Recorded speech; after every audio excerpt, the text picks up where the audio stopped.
Welcome to Coach Shay's Football Live. He can talk about anything from high school to the pros. This guy knows the game, so you better not be half-stepping. I can guarantee you most of the audience is going to agree with me before they agree with you. Strap in, because Coach Hayes is about to crack your cranium and fertilize your brain. Go ahead, right here, right now. subscribe now and check out CoachHayesFootball.com. Man, Coach supposed to be gone, man, but the internet is broken. Let me know everything look good, sound good, man. LV, I know you in the building. Let me get that thumbs up. Let me know everything look good, sound good. We got a special episode here late night on a doggone, what is it, Thursday? I don't even know what day it is, man. Oh, God. There we go. LMV with the thumbs up. For those that's going to be new to this that may just pop on and see the thumbnail and want to check it out, this is typically a football channel, but we do talk about hot topics sometimes, like I did one talking about when Will Smith gave the slap around the world. Well, guess what? Ooh. Shannon Sharpe said before it came out, he said this is going to break the internet. And, you know, sometimes you think it's clickbait, but my gosh, my God, my God. Pimping. Boy. This dude went all the way live on Club Shay Shay. I want to hear from the people. I say I'm not going to be on here long. Shout out to Cuban Kane, always call me a liar. But I like to just talk about different topics. And this right here is, my goodness, my gracious, boy. Y'all saw the thumbnail. And I wanted to do this. I was going to do it. And then I got confirmation. Shout out to one of the team members, hit me up. Say, Coach, you should do it. And guess what? He just confirmed it. So there it is. Look, Cuban Kane. Look at that. Cuban Kane. I knew you was going to be in the building. Bambi survives another day. I was supposed to be going, all my stuff packed at the door. I was ready to ride out, but I said, man, let me get at least an hour in with the team before I dip. And, you know, Cuban Kane going to call me a liar, and it's going to end up being 2. And that's what it is. But, boy, bruh, Katt Williams ain't play no games on this one. And people thought I was a hater. Shit. Boy, this man went ham. I had to look up to remember all the people he talked about. He talked about Kevin Hart. He talked about Steve Harvey.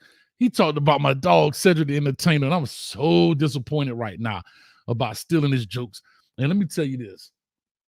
There's been a lot of rumors. I remember Joe Rogan came out and was talking about Carlos Mencia. And I just watched his interview on Vlad TV he did a couple of days ago about stealing jokes, Amy Schumer stealing jokes. And I get it. You know, it's a big world, but it's small at the same time. And Carlos Mencia made a great point in that interview. At one point, he said, you know, most people live in the same realm. And he was kind of talking about, you know, things that happen as kids in different cultures, and it's kind of the same. And people laugh at jokes because they can't relate.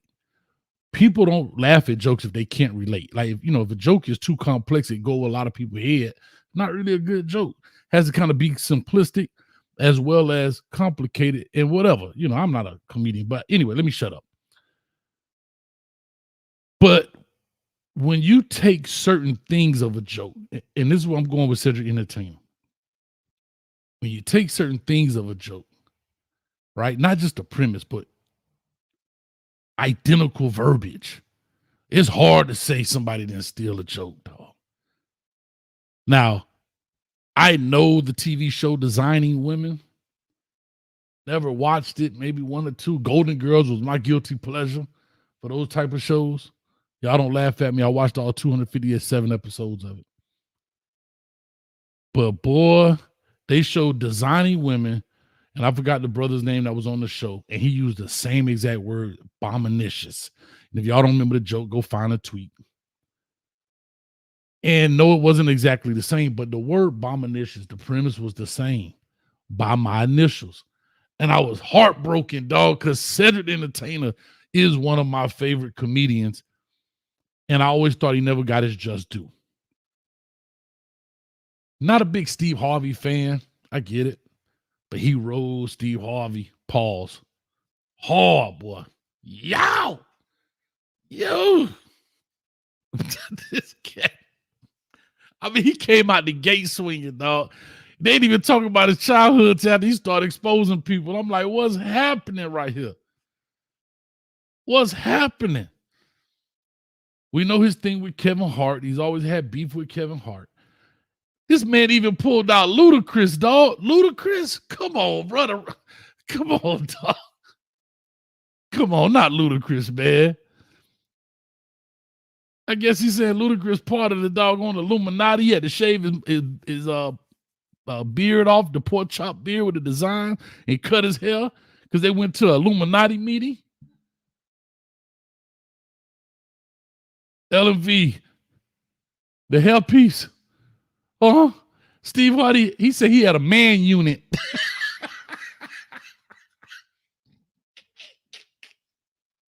He said he had a man unit.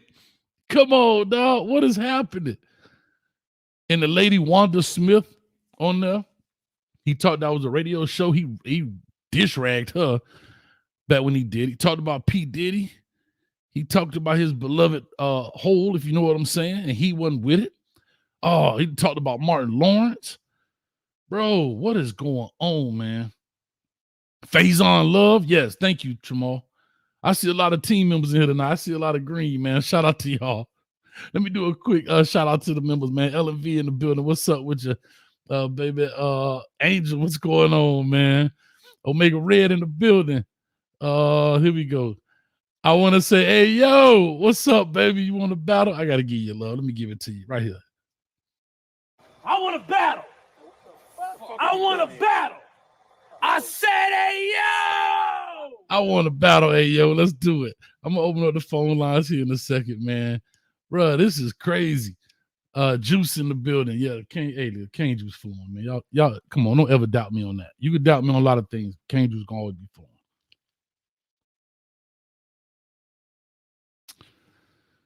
Say Katt Williams said, man, look like a dog on walrus. Bro. Gay shot. He says Shannon ain't know what to do. He wanted to drink all the cognac. Bro. Even Shannon Sharpe say, dog, you know you done cancel my show, dog. He said, you done cancel my show. He said, you know what? I ain't gonna get none of these people back. He said, yes, you will. Trust me. They're gonna be coming in full-fledged. Matter of fact, Oprah gonna be on here too. Man, I want to hear some of the best part I may have forgotten about. He talked, thank you, IMAX. Luda's wife even caught a straight, dog. Bro, how Ludacris' wife caught a straight. Oh my God, bro. Bro, this dude, anyway, let me pop this up here on the screen, man. We're going to have a fun for a little bit. 862-799-9956. Y'all call in. I just want to hear about it. Bro, this crazy right here. And here's the thing. The stuff he's saying sounds plausible. I'm not saying it's factual. I'm saying that it sounds like it could happen. Right?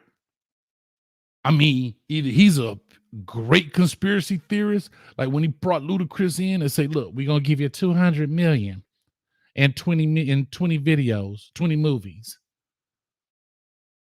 Well, how many Fast and Furious had there been? I mean, maybe I'm here for the ish tonight. I'm for the ish and giggles.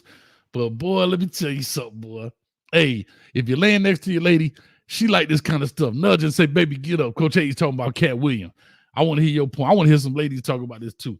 Tiffany Haddish be catching strays. Who else am I missing? Dog, even the Forbes website got involved in this.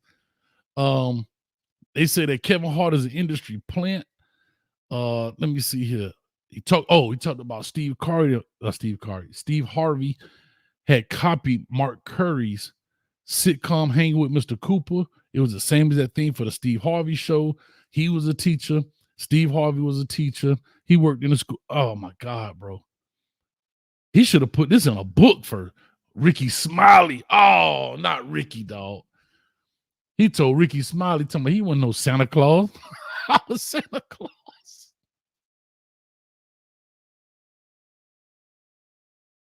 bruh, it's beyond. This is beyond ridiculous, man. Let me see here. He talked about Cedric the Entertainer stealing his the spaceship joke he did. About, of course, And here's the thing. The thing that made that funny about the Cedric the Entertainer joke that he's saying that he stole was, it's the God's honest truth. I don't know about other people, but myself. When you're trying to park in tight spaces, parallel park or back in, you got to cut the music down. I remember being a teenager, me and 12 riding music. Boop, boop, boop, boop. Man, I had to cut that down to back that thing. Because, you're a youngster. You always back in. You ain't never pull in straight. You always back that thing in. You got to cut the music down, so I get it. But he said the only thing he changed was, instead of it being his car, whatever it was, he changed it to a spaceship. Bruh. Talked about these men wearing dresses. He said he ain't doing it.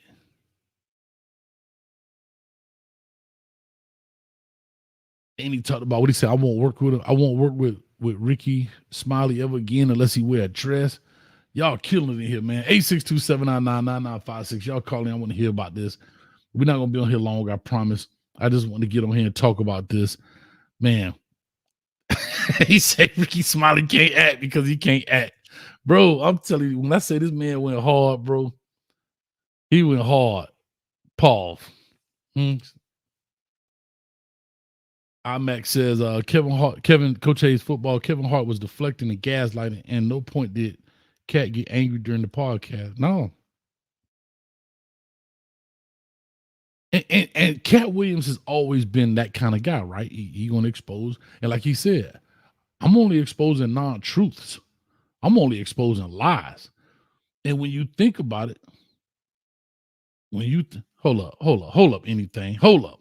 You didn't have any 12-inch woofers. Come on, man. I had 410 kickers. Huh? With the Alpine with an epicenter in there. With the mids and highs. I had Pioneer mids and highs in the 1989 Chevy Blazer.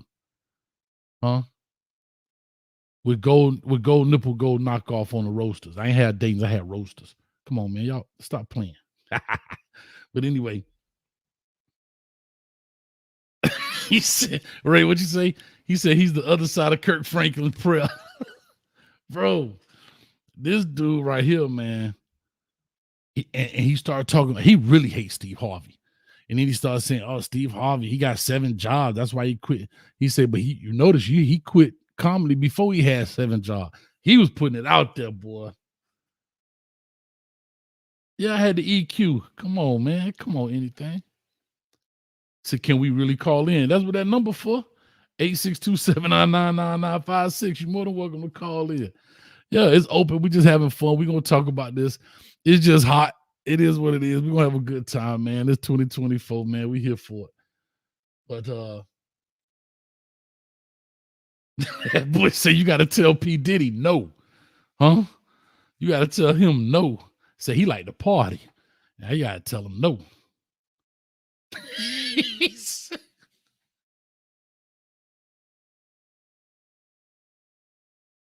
He did say that.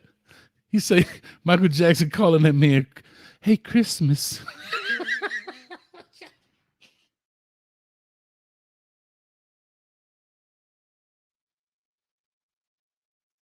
Now that is a Cedric the Entertainer joke.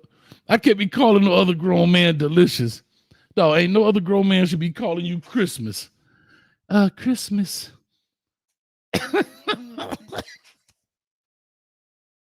Yeah, Phil, I had them solar berries. Hey, man. Shout out to Music Mike, man. He put our music in around the way, man. That boy built my own special box, dog. I got a call in here, 3377. Give me 1 second. I'll come to you. Oh, my God, bro. Christmas. I got to watch. I'm going to actually listen to that whole thing again when I'm driving to Georgia. I'm going. I got to go get Bambi. The season almost over. All right, 3377. You on deck.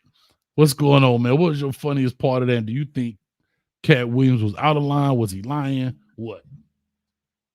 Well, Coach, I'm going to tell you like this. Who am I speaking to, first of all? You started talking about your players. That did enough for me, okay? I was like, okay, now I remember everything instantly. Say it again. When he started Can you what? hear me? I said, when you started talking about that blazer and them roasters, Yeah. I almost had an instant flashback back into the day. I said, wait a minute. Everything Katt Williams is saying is absolutely true. I sat there and watched all of that go down. I'm trying to tell But you, they dog. did something to the culture, Blair. They did something horrible to the culture. They actually replaced Mark Curry with Steve Harvey, and it really happened. And it He really had an happened. exact show. I'm telling you, dog. Except the only difference was what Mark Curry was like a substitute, and he was the music teacher. But I mean, Yes. the premise the same, bro. And again, I will say this: you know, a lot of TV shows follow a formula, right?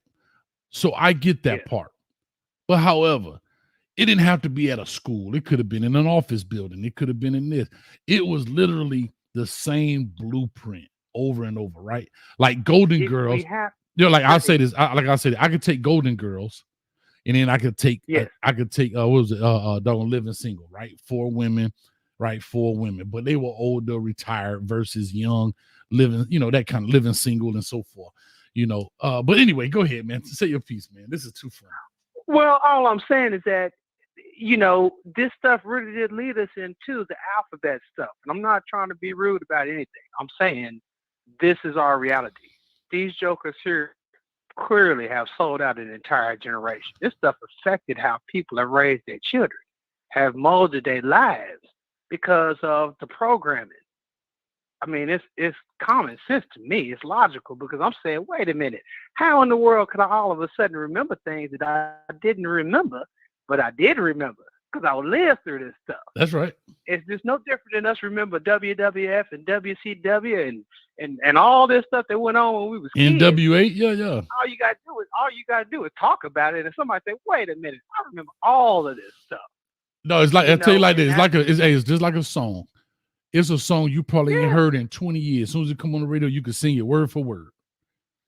And all this man Williams is doing is he's saying, look, these particular people have really, really done those things that you guys have been talking about, these conspiracy theories. This stuff is real. And it's right here in front of your face. Just look at how everything is turned out and who's on top. And y'all can't, like, okay, so y'all just saying everybody's masculine and handsome now all of a sudden? No, I don't believe that. You don't believe that, coach. No, nobody believes that. Bro, but we're being forced to believe this stuff. And it's pretty bad because now we're caught up in a social construct, and it is incredibly detrimental to the health of these children. That's what the whole issue is. We can't parent anymore because of this crap that these jokers have pulled over our eyes. And it's not them per se, but it is them because they took the money. They took the money, okay? If you're not really funny, you got to get off the microphone. That's the problem. They know they're not funny, but they're not giving that room for the real ones, such as the Katt Williams, who's funding all this stuff by himself. He ain't got no finance here. It's all him. He's a rock star. Rock stars get the money at the gate, man. All cash, okay? All I'm gonna say is, listen, brother. I get you. I hear you. Only thing I can tell you is, at the end of the day, when he said they broke the internet, I thought he was going, it would be joke filled, which it was, but not this content, right? Not within this context. Yeah, bruh, this man. I mean, he went for the juggler. Like he didn't. They declared war on him, man. He sat back for 10 years. They declared war on this man. He turned down 50 million 4 times. He said because Harvey Weinstein tried to say And he's like, no. If you know what I'm saying, if y'all watch it, y'all know what I'm talking about, bro.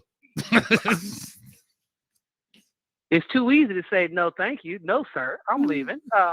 Why isn't everybody else saying no? That money, bud. Nobody else said no. 50 million. No, sir, you cannot do that to me. No, I'm leaving. Like, what in the hell? I think I'm gonna call the police on you. You're like, what in the world going on here? Hey, some people that did it for. Some people did it for not just half. Some people did it for 1/8 of that. Huh? For 1/8 of that money. Man, this is bad. This man say, and he talked about Kevin Hart being a plant, and he talked about, come on, man, where did he just come from? And I mean, I don't know, bro. But here goes the thing. All of this stuff, I'm telling you, one thing I'll say about the internet is undefeated. They got a clip, and I don't remember where this clip is from. And I feel bad for Shaq on this. They got a clip now where Shaq has Kevin Hart bent over the hood of a car like he's a police officer. Yeah, he got him in the buck. He got him in the buck. Better hit him in the fart box. The fart box. Bro, I'm just saying, dog. Hold on. I got my man Dub City coming in. We just gonna go ahead and just instead of one at a time. It's only two of y'all, so boy get out of control. Dub, what's up with you, man? Hey, what's going on, Coach? How y'all doing? Happy New Year to everybody. Happy New Year, Dub. Listen, man. So we were just talking about it. I mean, the funny thing about it is, Katt is not even pulling up the receipts. The internet detectives are out here detecting this craziness, bro. Like they done pulled up, bro. Who would have remembered designing women like that clip from Designing Women? Maybe I could play the audio of it. Maybe I could play the audio piece of it. Go ahead. Hey, Coach, let me ask y'all a question. Because since we're on this topic, and everything, y'all remember when they came out? Can you hear me? Oh, my man hung up. You didn't have to hang up, brother. But anyway, yeah, I hear you, Dub. I don't know who that. I forgot his name. That call. He didn't have to hang up. You call on him, but go ahead. Do y'all remember when they came out? It was a documentary. It was like I think they came out with it in 2009, 2008, 2010, where it was talking about Illuminati and all this and that type stuff when they was trying to expose every damn body. Yeah. Y'all don't remember? Y'all remember that? Mm-hmm. That's all. And Katt Williams been saying all this stuff. Why you think Katt Williams got what they call it, got blackballed? Why you think but like he said, but like he said, he ain't been black. But he said he ain't been blackballed. That man say, look, he said, listen, I put my own money up. I got 19 specials. I got this, I got that. I mean, he be going hard on these dudes, man. Matter of fact, he just talked about Jonathan Majors. Bro, the man got a big nose, dog. You ain't had to go after the man like I'm a person, I'm firmly believe in if you ask for it, I'm gonna give it to you. That's why y'all be like, man, stall people out, man. Why you be doing old school like that? Because guess what? He asked for, I'm gonna give it to him. But Jonathan Majors, I don't think he ever said anything about Katt Williams. I may be wrong. But man, he just told him, man, nose like this, little head, big body. I'm like, God dang. Bruh. Yeah. Do you remember? Because they even had they actually had a lot of people in there. They said that said that all Denzel want to do is smoke snort coke and the anal stuff. However they get down. Samuel Jackson, all of this stuff been out, man. They ain't telling nobody nothing new. Man, he went after Ricky Smiley, and there's only two people who have responded so far that I know of. I may be wrong, but Ricky Smiley and Cedric the Entertainer have responded. Richard, man, stop it. Bro, he even went after the white women. He said like Ray just said, he said white women scare him.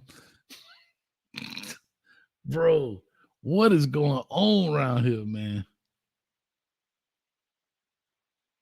Oh my God, bro. Anyway, now we just having fun with it. Got 130 some people here, man. We just chilling. We just talking about the latest here with Katt Williams exposing the industry, and he called names too. He won. I just figured, hey, let me get on here, just talk about it anyway. You know what I'm saying? But yeah, I didn't even see I didn't even see what he exposed, but I already kind of figured out. Figured out what it was. Well, carve out about 2.5, almost 3 hours of your day and go put it on YouTube, boy. I'm trying to tell you, he'll punch Cedric Entertainer in his gut. I'm like, man, bruh. They been said Kevin Hart was a gatekeeper, and all of that. You see how quick he filed that lawsuit on that what's his name, that Tasha girl. Cause he's like, nah, ain't none of the stuff I be doing getting out. Yeah, I don't follow a lot of the celebrity gossip news, but this one, you just couldn't pass up on this one. I don't care who you are. Now, this was better than, sometimes we like messy, dog. This was beyond messy. This was, my goodness. And he been doing this kind of stuff, right? He been talking these kind of things, man. But my gosh, boy. Real quick, shout out to Sports Hub, another member in the building. He says he got P. Diddy and TD Jakes too. TD Jakes. Shout out to LV, sent that to me. Swallow. I don't even know where that's coming from. How that, man, this is too much. What is going on right now, dog? Like, what is happening right now? This is crazy, bro. This is nuts. If you really look at it though, they kind of already had set all of this stuff up to actually come out. That's why they got the whole the sexual assault stuff where it could be 50 or 100 years ago. They set all this stuff up to come out. Yeah. It ain't. They already said what you do. What you do in the dark gonna come to light. So no. But you just had a lot of people being quiet about it. But now people pissing people off, and they're like, you know what? Hell no! Let me just tell everybody your shit. Bro, this thing here crazy, man. I'll be surprised how this blow. We got 2 more people in the building. Let me see. 3377. I didn't catch your name. What's your name, brother? Tecumseh, man. Tecumseh. Okay, Tecumseh's in, and then 5969 is also here as well. 5969. Caller, talk to us. Give us your name. My bad. Hold up. Guess I should unmute him. 5969. Talk to us. No, that's me, Coach Dub City. Oh, I'm sorry. 5055. I apologize. It's a lot going on right now. 5055. Caller, talk to us. Hey, what's up? It's DJ. I called last night as well. Okay. Yeah, man. How you been? Man, I've been having a good time, man. I've been trying to leave the house for the longest. Got caught up doing some other stuff. They're trying to get things prepared. But I figured, hey, it's already late. Let me go in and talk about this Katt Williams stuff. I wanted to do it. I said, nah, I'm not going to do it. But a teammate came out. Shout out to Chuck, man. He hit me up. He said, man, you should do it, man. And here I am about 30 minutes later to an hour later from when he hit me up. Because I wanted to do it, but I wasn't going to do it, man. What's your thoughts on this, man? So, it's pretty simple to me. I think, from what he said, I don't know whether it's factual or not. That's one man's opinion. He came across as credible. He had his receipts, right? So I think that what Katt Williams is very good at is showing us the mirror of what we kind of look like as a people and how we view our stars and how they really are. And other than that, it's just gossip. It's entertaining. But out of everything, I find it interesting that with us, when I say us, you know who I'm talking about, we get so emotionally invested into these celebrities and they kind of boil our water, whereas other things that are way more important that we should be kind of up in arms about instead of like who said what and who did what on a movie set, in my opinion. No, I agree. Listen, straight up, as a people, we like mess. We love drama for whatever reason. I'm not saying all. We're just speaking in general here. That's why shows like Love and Hip Hop are popular. Love Basketball Wives. I heard, I don't really watch it, but I heard most of them not even married to basketball players. So they like that kind of train wreck. Is it that we love drama or is it that we love action? Is that it's just, we nature, love both. You know what I'm saying? We love both. We love drama that has action, and we love action that has drama. How about that? I don't know what to say. We like we like train wrecks, bro. It's like this. We look at a train wreck like this. And sit there and watch it. It's say, watch out, man.Hold on, back up. Let it go ahead and happen. You know what I'm saying? Yeah. Y'all. Hey, Coach, y'all remember when Dave Chappelle disappeared and went to Africa? Y'all remember that? Yeah, I heard about it. That ain't what they said. That's what he said. He said he turned down $50 million. This was a long time ago. He said he turned down $50 million because people were trying to get at him. And he said he just needed to take a break, go and disappear for a couple of years and stuff. you know, and then he came back. But yeah, that he said the same thing. I listen, bro. I'm not here to say what's factual or not. Here's what I'm here to say. I'll let y'all speak on that because I'm really not a celebrity news person. Like, I'm not saying y'all are, but I don't keep up with like the blogs and stuff. But what's killing me is the Cedric the Entertainer thing killed me, bro, because that's my man. And when he said it, I heard that a while back, but you know, no, but now that this came out, and then they're showing video evidence that Katt Williams sitting there like he driving the car. It looked real old school. Then they showing. We all know about the women in dresses in the movies. That's been a narrative for the longest, and that's clearly you can see that in movies. Big Mama's House, and there's always been a big narrative about why do black men actors have to wear a dress. So be it. But then they got the one now. They got the one, like I said, the designing women joke about the abominations. Bro, these internet detectives are undefeated, bro. I don't know how they find this stuff so fast, or they got like a secret society that's like, all right, y'all ready? Put this out. Let's go. But it's been out. It's been out, Coach. Like that's the thing. When people been saying it, people don't really pay attention to, and stuff like that. They registering. Yeah, exactly. You know? But they got too much shit going on right now. Excuse my language. Like we got way too much going on, man. I don't even know if y'all even know this, but we gonna I'm just talking about Star Wars or whatever, right? Everybody you see in Star Wars have to have sex with the same sex, even to get a part in the Star Wars franchise. Y'all probably don't even know that. So anybody y'all seeing in Star Wars, Samuel Jackson from all of them, I swear to God, that's and this stuff been out, Coach. I can't. Stuff been out for 15, 20 years. Hold on. Man, I was gonna go a little later than that. I was gonna say 30 years. No. Hold up, dog. You trying to say to be in Star Wars? You ain't saying Luke Skywalker got to have sex with Princess Leia. Never heard of the director. You saying?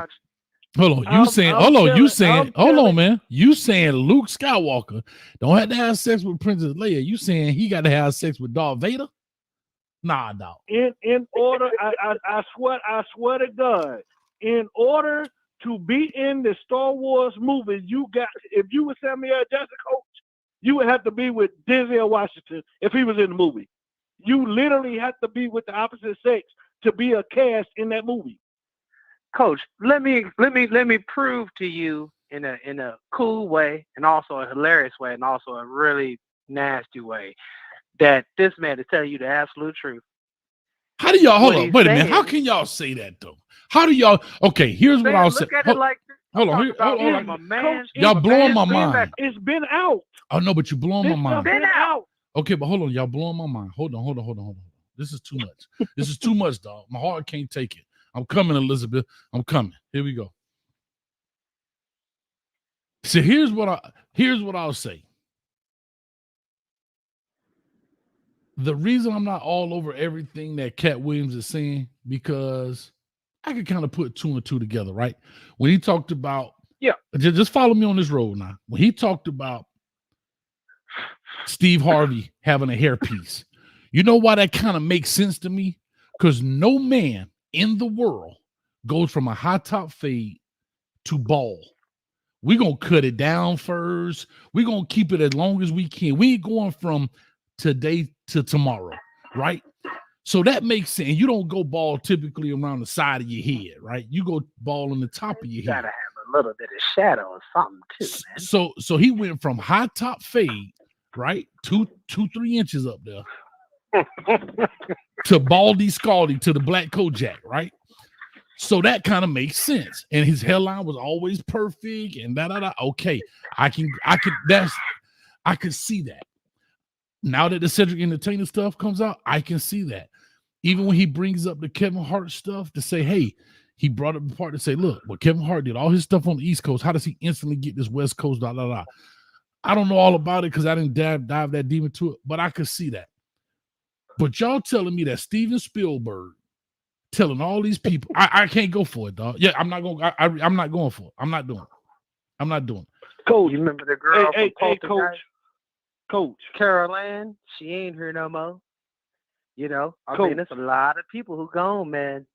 A lot of Coach, people think about it. They gone. Okay. Think about it, Coach. Think about it like this right here, right? You old enough to know we got all of these. Just say like, and I'm just gonna throw numbers out here, right? You got 1 million actors, right? Just like you got 1 million rappers, right? Why only 10, 15 of them make it to be big time? They told you they've been telling you a long time ago. The damn Dr. Dre was sleeping with men, you know, Dr. Dre in California. They've been telling you this shit. Oh, dude. His girlfriend, bruh, I'm trying to tell you, his girlfriend was telling everybody that he was sleeping with men. P. Diddy be sleeping with men. They've been saying this for the longest. All of these people that's in power positions had to get their booty snucked out. Oh, man, God. when did they drop their damn list? Yesterday? Listen. Let me tell you something. Jay-Z, all of them. They dropped the list yesterday. Like that ain't serious. All right, listen, listen real quick. Let me get a dono some love. Hold on, God. Let me get a dono's love. Mansa Musa for $5. Thanks for allowing me to speak. BJ. All right. Are you on here now, Mansa Musa? Oh yeah, I'm here. I'm listening. Okay, you are Mansa Musa. Okay, I wasn't sure. All right. Because I wasn't sure. Yeah, okay. Yeah. And then I'm Max for the $5. Coach. Isaac Hayes gets the third. Yes. That IH. Any relation? No, not that I know of. Said on IG that 2024 will be the year of exposure. Happy New Year, coach in chat. Thanks, IMAX man, for always supporting. Also, let me let 2 more people in. I got Ray from Georgia. I'm only gonna hold it to a few people, and then I'm gonna lock it for a little bit because it'll get too many people in here. So I got Ray from Georgia. I see them, and then I got 50. Hey, coach. Hey, Ray, how you doing? All right. Good. I want to speak on something. All right. Hold on. Let me let the other person in right quick. And I got 5870 coming in right now as well. What's your name, 5870? Hey, how you doing, coach? I'm good. Who is this? Who are we speaking to? This is Chris Williams. I'm a Southern University student. You're a what student? A what student? Southern University. Oh, Southern University. Southern University. Southern. All right, man. Shout out to you, man. HBCU love.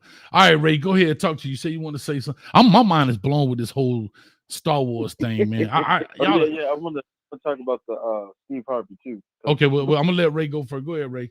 This is too much for me. Okay. So I'm a little bit older than you. I got some years on you. I think it was the early 2000s or late 90s. I can't remember, but Steve Harvey actually did an interview, and I'm racking my brain trying to remember who he did the interview with, but he admitted that he wore a hairpiece and stuff. Oh, did he? He admitted to that. Yeah. Yeah. So I knew Katt Williams was telling the truth about his hairpiece. Also, when there was a big controversy in the 90s about hanging with Mr. Cooper and the Steve Harvey show. And Steve Harvey did an interview. In that same interview, he was talking about the controversy in regards to the similarities and stuff. And he went on to say, hey, it was beyond his control. That's what the producers is. That's what the show, the writers and everything. And he wanted work. So he justified that. So Katt was not lying about that. And those two things he wasn't lying about. Now, I didn't remember.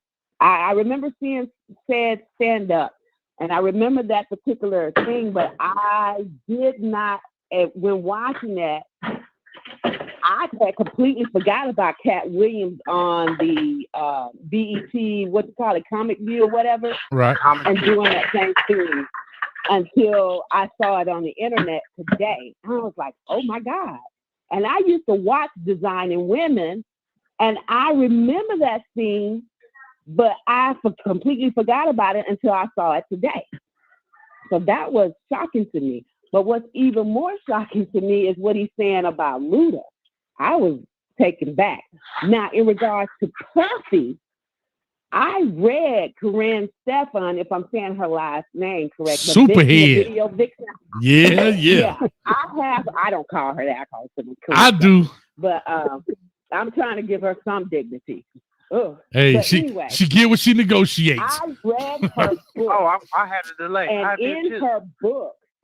in her book, she mentioned that her and P. Diddy went to a gay club.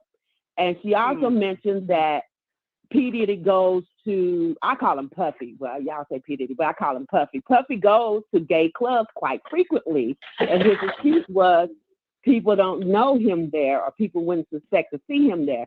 So to hear what's coming out now really doesn't surprise me because I don't know of any heterosexual man that would go to a gay club. Allegedly. Allegedly. Well, according to her book. Allegedly. Her book. It's in her book. Thanks, Manson Moose. Allegedly. Okay. Listen, hold up, Ray. I came on for laughs, and now my stomach hurt.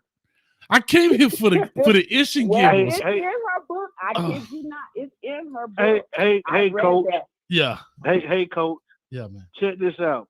Cause I see Mob James just said something, and I'm about to put you on something. You know who the Outlaws is from just rap with Tupac? Fatal Outlaws. Fatal from Outlaws. He got killed with one of my homeboys. He got killed in Atlanta in 2015 in a car accident. His girlfriend was driving or whatever and was speeding and crashed the car and he got killed in it, right? This whole when Tupac said, I'm about to put y'all on something. When Tupac said Quincy Jones, and Quincy Jones literally said this because this before social media and all this and that type stuff. Back in the 90s and stuff, Tupac literally was telling everybody that Quincy Jones told him he had to fuck him in the ass. Oh, God. No, hold on. Hold on. Listen. No, hold on. Listen. Hold on, Dub. Hold on. I hear you. Hold on, Dub. Dub. Hold on, Dub. Listen. I hear you. But I'm just saying this to you.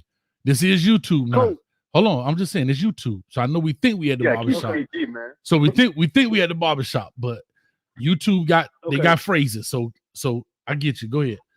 Oh, that's why I had to put Tell me what I can't say before I say it. What is certain words? Well, I mean, you need to stop talking. You need to stop talking right now, then. Everything you about to say, you can't say. Okay, well, let me just finish it. I ain't gonna cuss or say no ordinary word, but I'll make sure you get my point. But, no, I don't want your point. I'm good. No, hold on though, Coach. Hold on. You know what I meant, y'all. Go ahead. So Tupac, like I said, I got family in New Jersey and stuff. So that's how I actually met Fatal, because I got a cousin that live in Newark, New Jersey, and that's where the Outlaw is from, right? So Fatal had wrecked Tupac. Fatal had wrecked Tupac truck. I think it was actually a Hummer, and Tupac sent Fatal home, right? So I was up there that summer and stuff, and Fatal was telling us, everything was going on, and stuff like that. But Tupac was saying that same stuff. That, okay, and like I said, before the internet, and all this Snapchat stuff. But that's why Quincy Jones let Tupac actually get with his daughter in order for him not to repeat what he had said that one time. Oh, this is too much. All right, my man from Southern, man, talk to me, man. Oh my God. Hey, how you doing, OG? How you doing? I'm good, man. What's your name again? I do. Chris Williams. All right, Chris Williams. All right, Chris, talk to me, man. Give me some good news. So, man. I mean, I do agree with what the OG was saying about Quincy Jones. Because let's be honest, even with like Michael Jackson and stuff like that, this man was weird. I think he was gay. Let's just be honest. So, I mean, like, I don't know. That's just my opinion, but that wasn't really my question, but it was about the Steve Harvey situation. Yeah. So like with that situation, you know, like they were saying like how Steve Harvey stole like some of Bernie's jokes and things like that. And I was like, man, I agree with that. Because Steve Harvey, to be honest, Steve Harvey was a great host. He wasn't like, just look at the Kings of Comedy, right? Steve Harvey hosted the thing. That was his show. But the real king of comedy was Bernie Mac. But Steve didn't like that because he was jealous that Bernie was funnier than him. Okay. I know I'm with y'all. I'm here. Well, I mean, we have a lot of people have heard that. A lot of people heard that Steve Harvey and Bernie Mac got into it about the TV show and so forth. And Steve Harvey, of course, hosted things like Apollo and all of those type of things. So I get it. Jealousy is a real thing. Yeah. Let me ask you this: outside of what you heard, if you say you're a student at Southern, I'm assuming you maybe early 20s, right? Yeah, I'm 21. All right, 21. So you kind of young in the game in regards to the people we're talking about. Yeah. How much of, if you had to put a percentage on it, how much you think Katt Williams was telling the truth? If you had to put a percentage on it, how much of it was true you think came out of his mouth today, or whatever day that? I'm gonna say 70. I'm gonna say 80%. 80%. Okay. That's just my opinion. Yeah. I think it's higher than that. Because I don't think there was no lies that what he was saying, right? I think he was telling the truth, actually. All right. So here's my question. Hold on. So out of that 80%, would that stop me from being a fan of Steve Harvey? No. No. I'm still a fan. I've actually seen Steve Harvey live, and he ripped the club. It was hilarious. So yeah. No, but so out of that 80%, you say was true. What is the one out of that 20% that you think is a lie? What is the one thing you like? Nah, that ain't true. That just stuck out. I'm gonna say the Cedric Entertainer saying that he took one of his jokes. Cause I feel like with Cedric, he's a funny guy, and a lot of the comedy shows that I was watching on YouTube, I was like, he made that stuff up. No, but that's the thing you're talking about was proved though. Like that, the one thing you're talking about was literally proven with video evidence. Yeah. Oh wow. Hey, Coach. Let me ask you a question. Is you could have been on the internet today. No. You said that Katt Williams, because everybody know Katt Williams still kind of doing his thing, but Katt Williams basically doing his thing as an independent versus he need people to do stuff for him.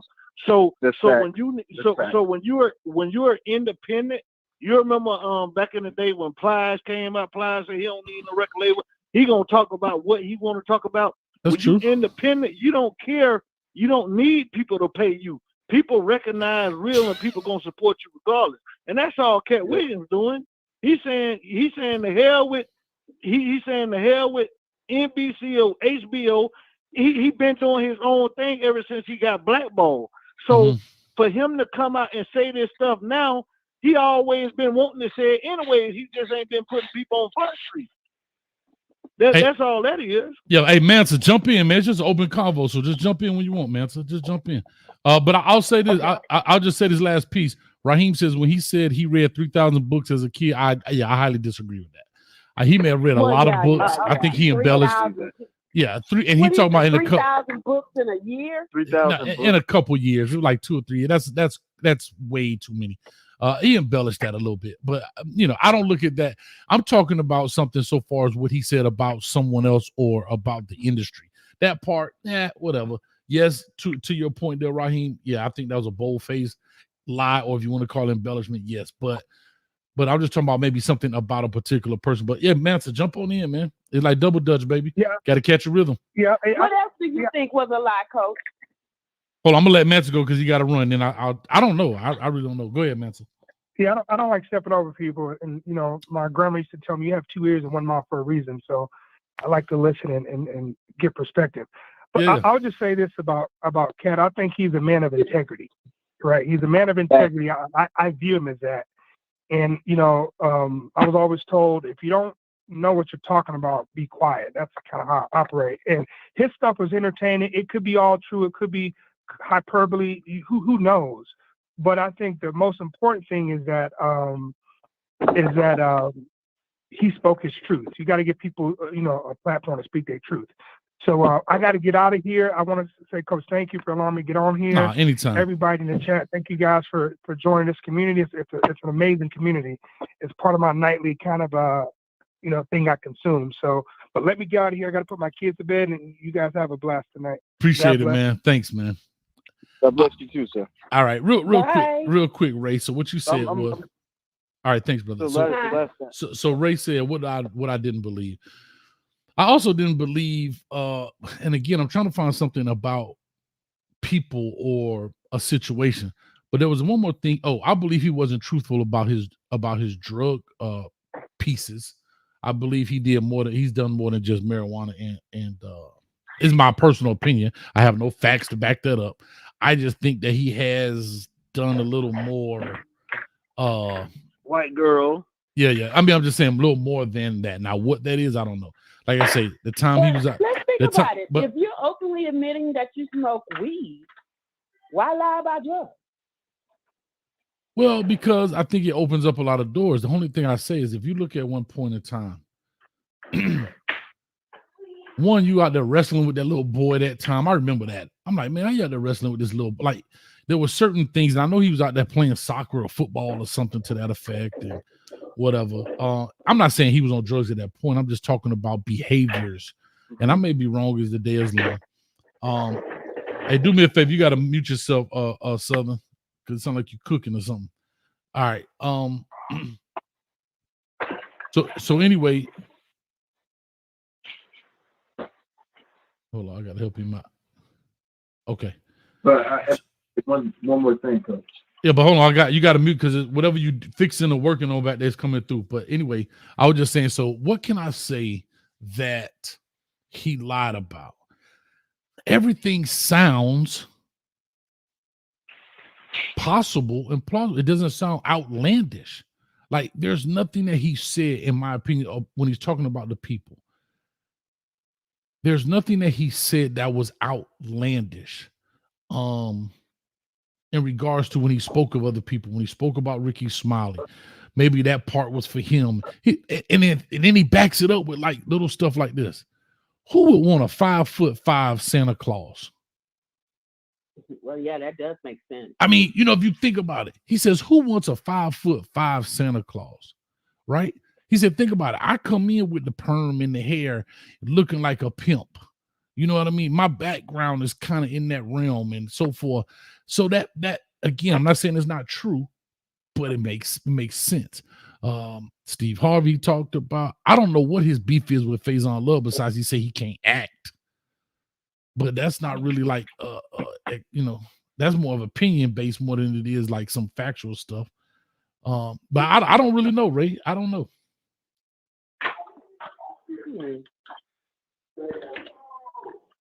I just hope.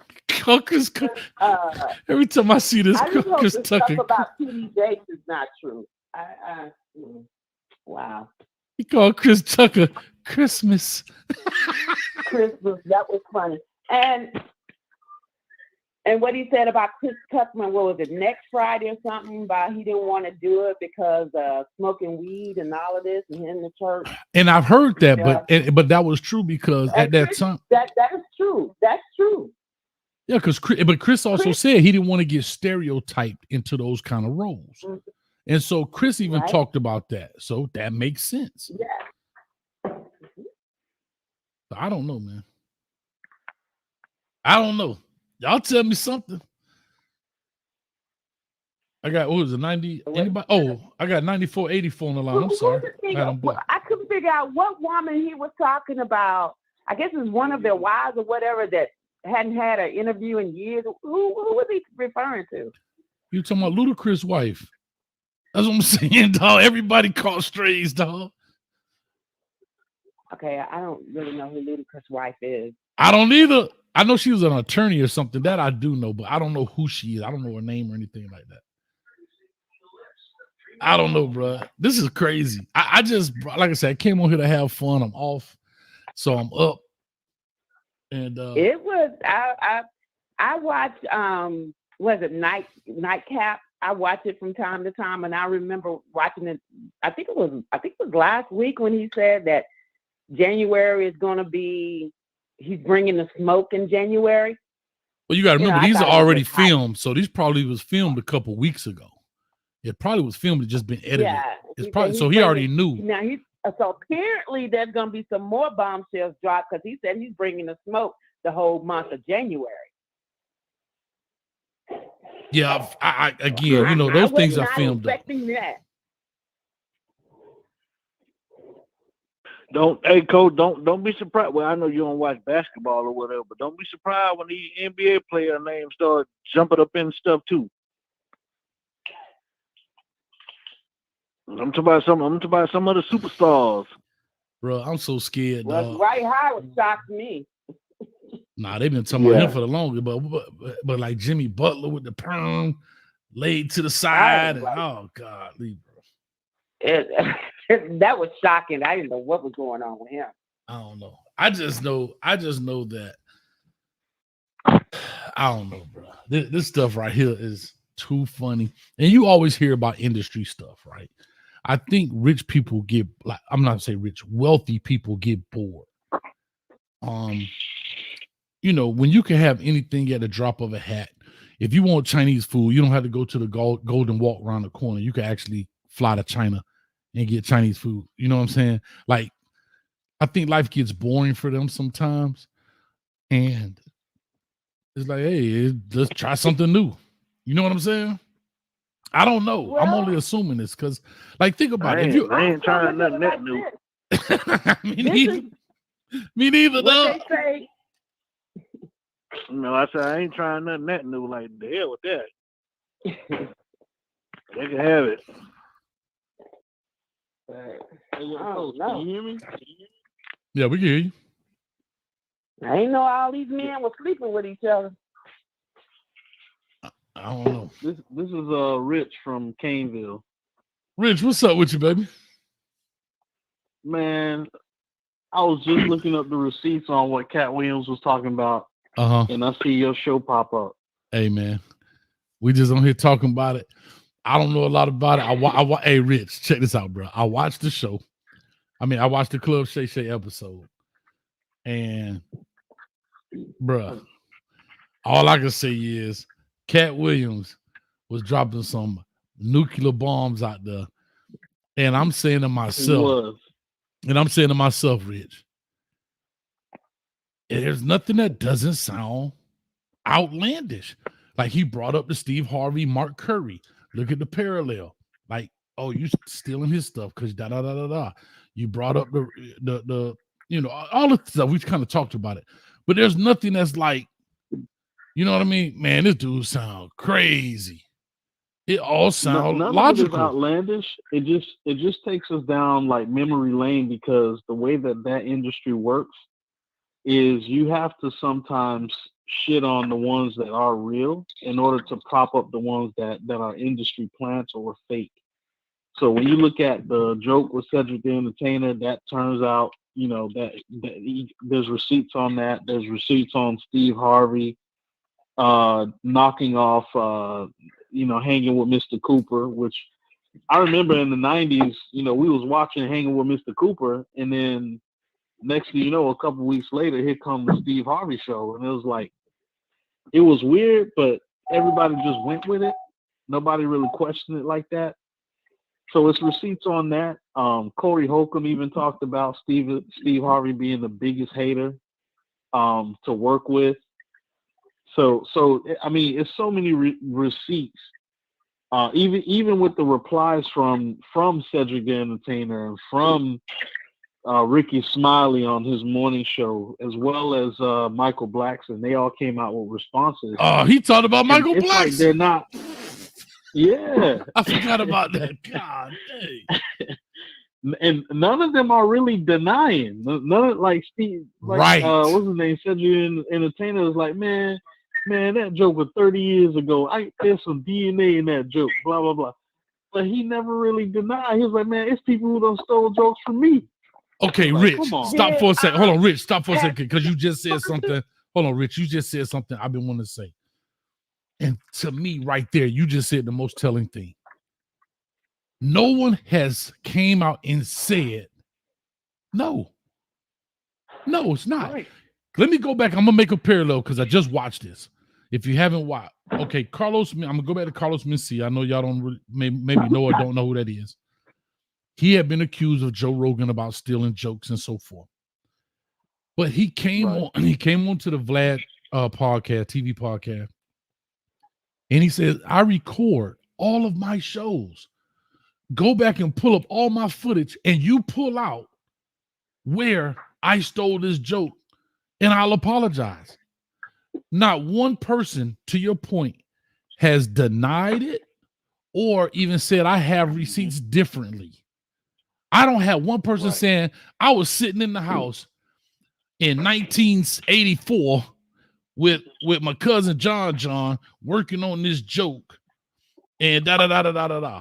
So to your point, Rich, there is not a clear denial of any of this from anybody so far.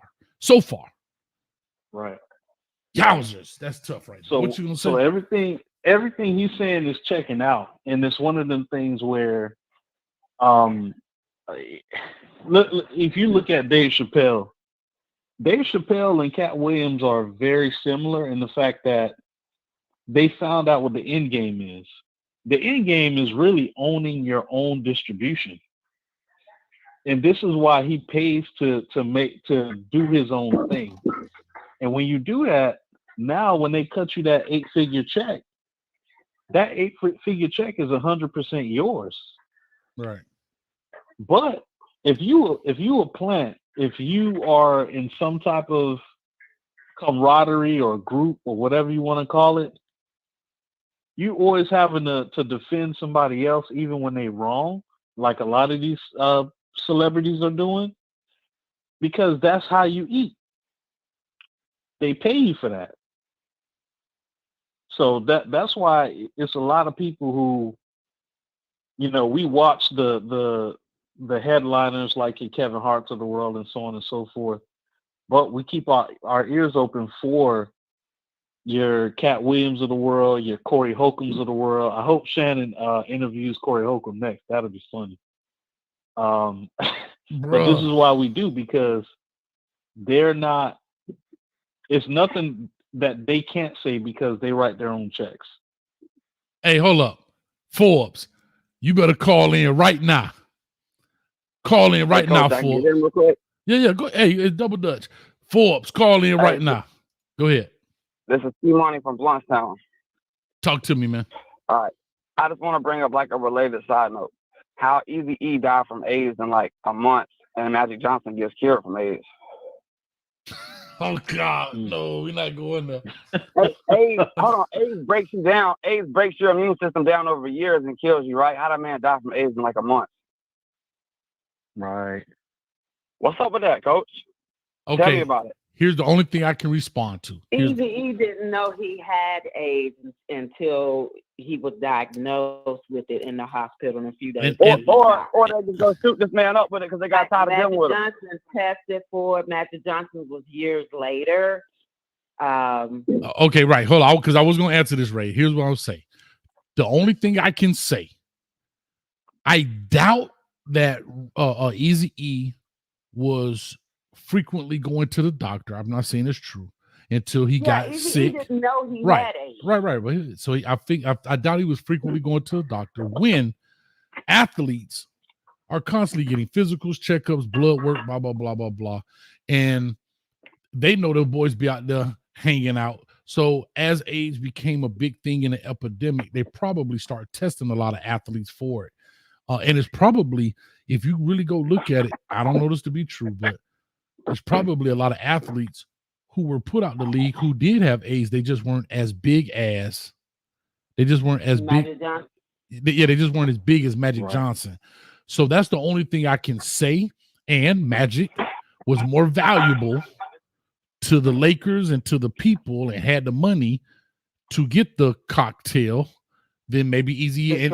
And Eazy-E was probably further along than Magic. That's the only thing I can really say. Because Eazy-E, I was young.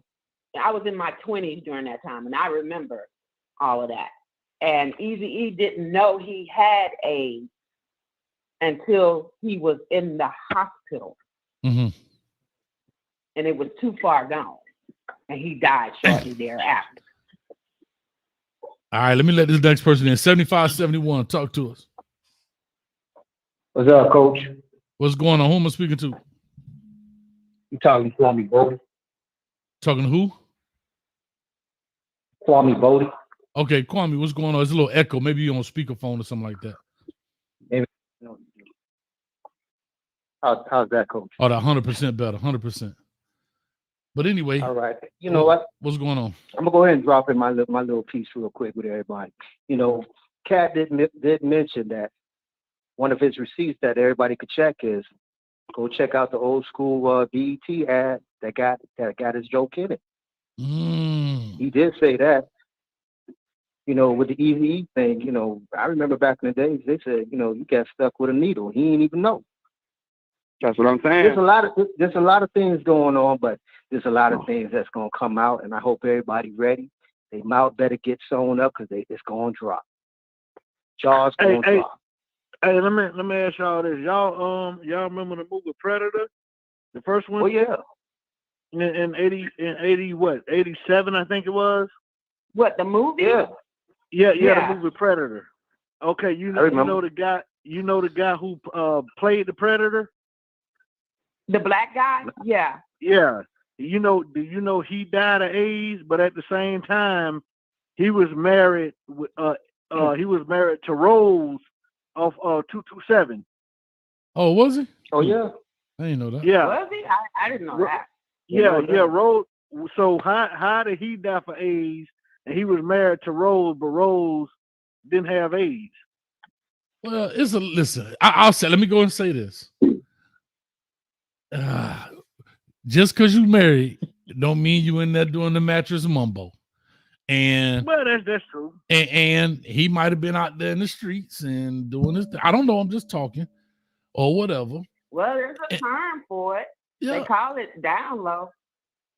And that wife could have been a plan. Hold on. Why it always got to be down low? Why can't just be he out there hollering at instead of Rose, he out there hollering at Tulip and he out there at Peaches. You know what I'm saying? Why you got to be hollering at old construction worker? That's true. That's true. Coach, all I know is when somebody catch gonorrhea, damn it, they husband or wife got it. So golly, Dub. Exactly. Make it make sense. Make it make sense. Man, I can't make it make sense. I just came on here to talk about Katt Williams, and I'm WebMDing up in here. I don't know what's going on. Coach, let me ask you this: do you think it's true about TDJ? I really do. Okay. Hold on. Here's what I'll say. I can't say yes or no. I can't. What I will say is, man, come on, hold on. He's been sweet all his life. No, hear me out. I can't say that. But here's what I will say. I think a lot of times when people, and I'm not speaking just of TD Jakes, I'm speaking of a lot of people that are in the religious industry, they believe that they follow religious practices. And I know that's the furthest from the truth. If you think every gospel singer is out here praying all the time, they don't drink, they don't smoke, they ain't out there wilding, then y'all sadly mistaken. If you don't think these preachers are doing it, you're sadly mistaken. Now, that's the only thing I'm saying. Just because you're in that industry, that doesn't mean you follow the practices, if that makes sense. You are good at it. You have the voice for it. Maybe you're a good preacher. I'm not saying you don't believe it, but that doesn't mean you follow the practices to a T. We all human, because we always see these ministers out here. We just had one minister somewhere here in Orlando. The wife shot the mistress up in the house or something like that. So, and we always hear about ministers, boy. You better watch out for them ladies that sit on that first row. Just know Hey, this. hey, Coach, what you talking about TD Cakes and TD Jakes? Now, have you come across the prophetess that made the so-called claims that he's going to be exposed and something's going to happen to him? Well, I come to find out that they say that he does have an anointing, like he is called for that, but he had a choice and he decided to go play with the boys. I'm not gonna believe into actually. That's just like what's the white guy? He was doing the church stuff. The Olsen guy. Y'all know who I'm talking about? Joel Osteen. Yeah. They say they got some stuff on him, and he been doing messed up stuff. I know it was another guy in the he was like in the early '80s. In the early '80s and the '90s and stuff, and he was doing all that stuff, and they was talking about him. Billy Graham, Eddie Long. Was it him? I don't know if it was Billy Graham or not, but it was. I know the dude, he dead now, but yeah, they was talking about him too. That just like early in the early 2000s and stuff. I had met a chick used to sing with what's the gospel singer that got big? Kurt Franklin. Uh-huh. And stuff. She was singing. She used to sing, back up for him and stuff. And she was saying that he was a mess. Kurt Franklin was. Yeah. Oh, he came out and said he was addicted to porn. He came out and said that. And maybe more, and we just don't know what the rest is. Lord. Public relations. When he sat down with Club Shay Shay with Shannon, he admitted that he was a womanizer. So, I mean, people have their past, but Kirk Franklin ain't up being a pastor. He's a musician. So, but he can't be up there talking about he can't be up there talking about God this and God that, and then he's screwing every damn thing either. Now, come on now. But that's what I'm saying, because you're in that business, right? Because he's a musician. Okay, hold on. Here's the same. I know, but hold on. But here's the same thing. I'm gonna bring the exact contrast. The same way people look at Kirk Franklin as being a musician and speaking of God and making songs about God and Christianity or whatever the case may be, and he shouldn't be doing the womanizing. I'm gonna make a straight contract. That's the same reason that people talk about Luther Campbell. Don't stop, get it. And now he out here messing with kids. And I remember Luke saying this. Whoa.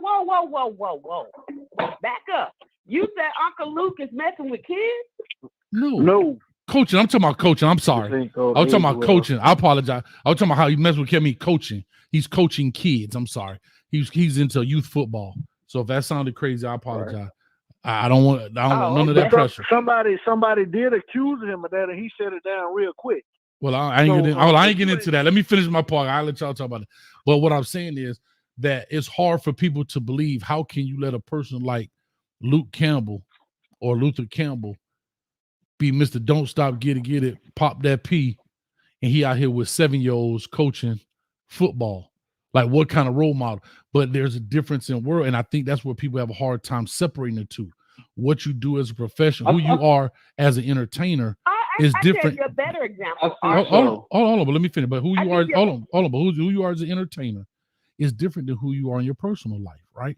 Just like when he tried to run for mayor, people wanted to laugh at him, like but he always have political Twitter spaces. He always he bring on political figures and so forth.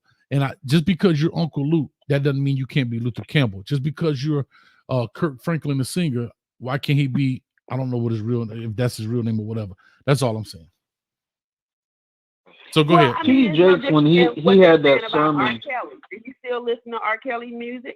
Do I? Yes, I do. Me, because he was a musician. It was the song. Listen. Yeah. I will ban R. Kelly when they ban the rest of them. When they ban Great Balls of Fire. Right. When they ban Elvis. Would I let him be around any of my nieces? No. But I would listen. I would play his music. That money had only been spent, so I'm still gonna listen to my music. Listen, I ain't with Jeffrey Dahmer, but I sure watched the Netflix movie. That's all I'm saying. I'm here for the entertainment, dog. That's all I'm saying. I'm here. But check it out though. T.D. Jakes T.D. Jakes said on his sermon right after that happened, when he had the big red coat on, he was like, he comes here for almost 50 years to preach the gospel to God's people, right? And what he was subliminally saying, and I don't know if people caught it or not, but he was saying exactly what you're talking about, Coach, where I'm Pastor T.D. Jakes up here, but at home I'm T.D. Jakes. And you got to separate those two people. But the problem, that's different. I know, you're absolutely right. I was about to say the problem we have. You're right. But the problem we have. That's even in the Bible, as far as there's a different rule that applies to pastors, and there is scripture in regards to the punishment to pastors if they lead the flock wrong. He is supposed to be representing the man of Christ. Yep. He's the shepherd. So it's a difference. That is a difference. Yep. I'm sorry. I'm sorry. For that same standard. I'm sorry to interrupt y'all, but when you started talking about the Bible, I had to call. It's E. Brown, y'all. Because yes, E. Brown. What's going on, E. Brown, my brother? How you doing, brother? How you doing, Miss? Happy New Year, E. Brown. Happy New Year, everybody. Happy New Year. Happy New Year, Ray. How you doing, Ray? I'm doing good. I'm not fried chicken tonight. But I gotta tell you, Coach, there were 12 disciples that followed Jesus. And out of the 12 disciples that followed Jesus, about 8 or 9 of those guys, if you knew their history, you probably wouldn't read the Bible. For instance, Peter was a murderer. Paul was a murderer. Paul used to murder Christians. Paul murdered Christians before Jesus pointed him out and said, "Hey, follow me." And he started to follow him. That was before he followed Christ. After he followed Christ, he shunned from that. Yeah, we're talking about a man who is actively in the church as a representative. Ray, let me finish. David, if you guys know who David was a king that was identified by God. God gave David a reign to the front line for his woman. That's right. Get him. David saw Bathsheba taking a bath one day and said, "Man, I got to get that." That's and right. David killed her husband in order to get with Bathsheba. Yes, sir. David had a child with Bathsheba, who eventually became another prominent figure that served God in Jesus. So there were a lot of people in the Bible who were sexual deviants, and they were murderers, and they were they had all type of bad behaviors. That if we were to look at them now, we would follow them. Now the other thing is about some of the things. Like for instance, like the Martin Lawrence show. Martin Lawrence's show, several of the segments or shows that he on episodes on his show, he copied from the Sanford and Son show. He copied some of the material from the Sanford and Son show and incorporated it into his show. So come on, go deeper. But what I'm saying is it goes back a long. This stuff is just. You're doing good, bro. It may seem like it's just evolving now, it's just coming up now. But this stuff has been going on for a long time. Listen, Rock Hudson used to walk around and women was crazy about it, but the guy loved guys. Yeah, that Rock Hudson is gay. And he loved guys. And he died of AIDS during the time when Magic Johnson found out he had AIDS and what have you. But those are just some of the things that happen. I mean, it's a competitive. The world of comedy it's a competitive profession. So they're gonna have all those Mr. Brown, all those things happen. But Mr. Brown, let me ask you. So, T.D. Jakes, when he came out, and I guess his response to what had been found out was You know, he for 50 some odd years, he comes here to preach the gospel. And if you read between the lines of what he's saying, he's basically saying, I come here to save y'all, but I'm still TD Jakes when I get home. Because that's what I take from that. And then you're right. You're correct. You're correct about that. I agree with you on that. But it's hard. It's hard for someone. It's hard for someone. If someone throws, say for instance, now this is just something I'm throwing at that. Last weekend, I was in Ray's house, and me and Ray we ate dinner last weekend. We were about, and Ray and I'm gonna tell Nurse Betty. I'm telling Nurse Betty right now. That's who we was talking. That's who we was talking the other night. We was doing some now, I'm telling Nurse Betty right now. Now, how can Ray prove that didn't happen, or how can I prove that it did happen? It's simply because I said it. It's my truth, and then it's her truth. But if I come out and say, listen, I was about to sleep with Ray last weekend, and y'all we had dinner together. Hey. What is Ray's alternative? What is she gonna say? She can't say anything. Except she's deny it. Yeah. But she's gonna deny it. But hold on. Okay, but hold on, guys. Can I go back and say this? Here's the difference. The difference in that is there is stuff that can right, and that's the difference. Now, to your point, Ebron, you're right. But imagine if you say that, but yet you have suggestive text messages. You know what the inside her room looked like. You like, look, on the left side, she got this nightstand and he got a picture. Like, that still doesn't mean that y'all slept together. However, your credibility is getting a little closer and closer than you just making us an open statement. And that's the same thing I'm saying with hold on. That's the same thing I'm saying with Katt Williams. Okay. Same thing I'm saying with Katt Williams is, as he's saying certain things about certain people and certain things, through his description of what's going on, you can put things together just like you can visualize their jokes. The reason you can visualize their jokes because they use colorful and words, and they use words that you can imagine the situation. That's what great storytellers do. They put you in the environment. And that's what Katt Williams did when he was telling these stories. He's telling you, this is what happened. And you can say, dang, I can see that actually happen. And here's going back to this. Out of all of the words in the world, who comes up with bominicious? I'm just saying, it's not a coincidence, right? Like, here's a coincidental joke. Hold on, but here's a coincidental joke. Back to Carlos Mencia. He said, somebody say he stole a joke because he said he was a human remote control. You know, being in a Latino family, you know, I used to get slapped in the back of the head and be like, yo, Carlos, go change the channel. And he said, I felt like a human remote control. 99% of the people on this podcast can relate to that, because at that time, your daddy or your mama said, exactly. Yeah. So does that mean he stole that joke? No, that's part of culture. That's part of growing up. That's part of the time.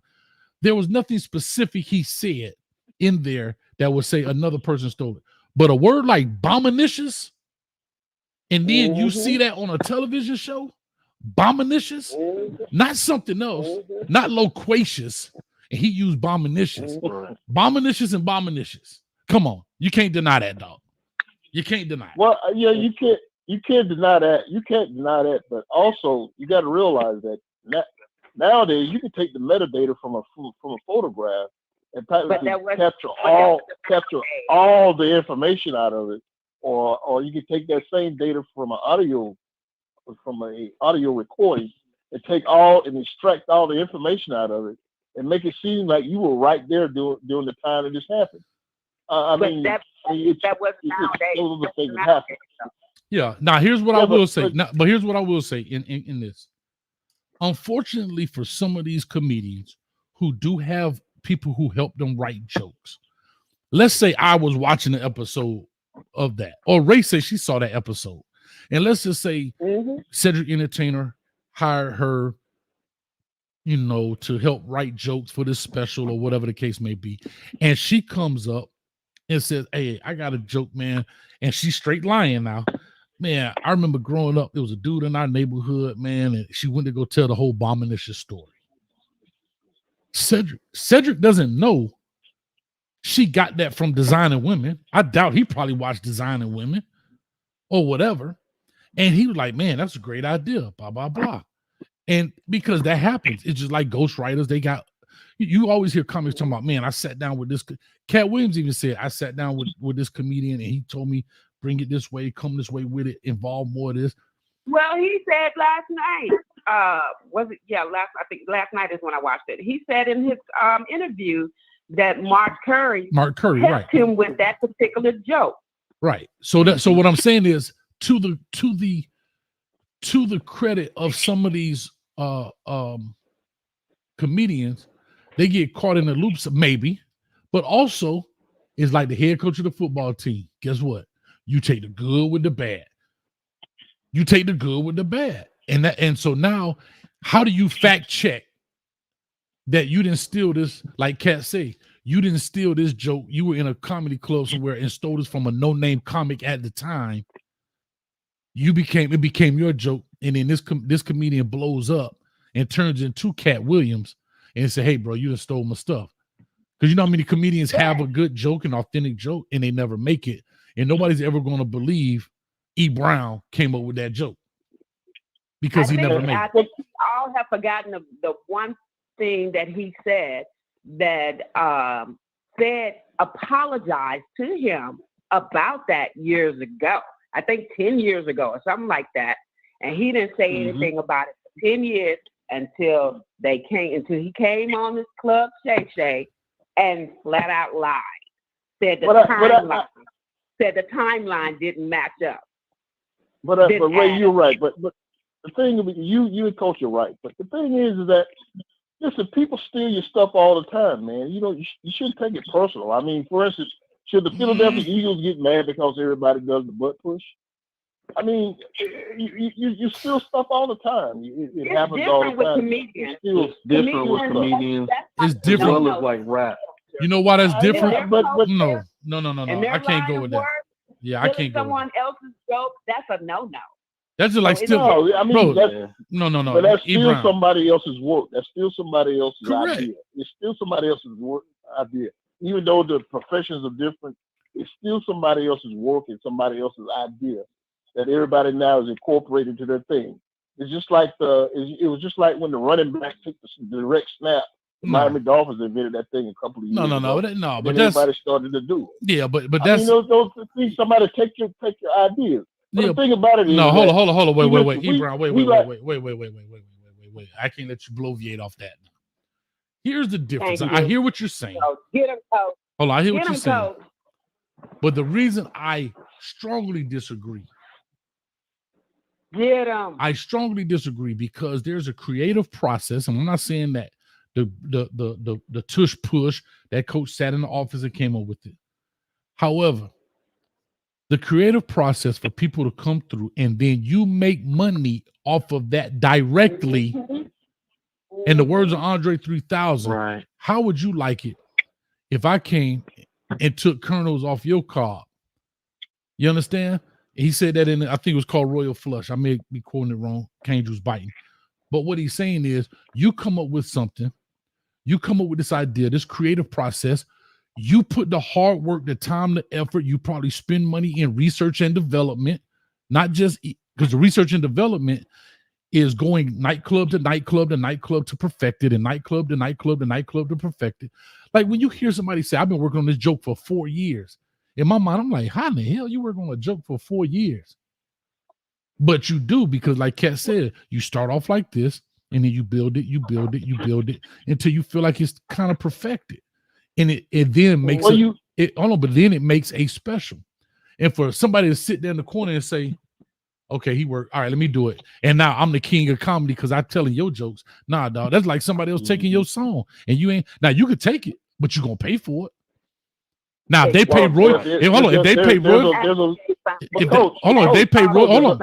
pay royalties, if they pay royalties to use somebody else's joke, for example, if you go to a nightclub and you use this joke, then I get 4% of your pay or 3% or whatever, however that works out, then it's fair business, right? Just like sampling music. Coach, Mhm. Coach, there are legal remedies to what you're talking about. The legal remedy is you have copyright and patent laws.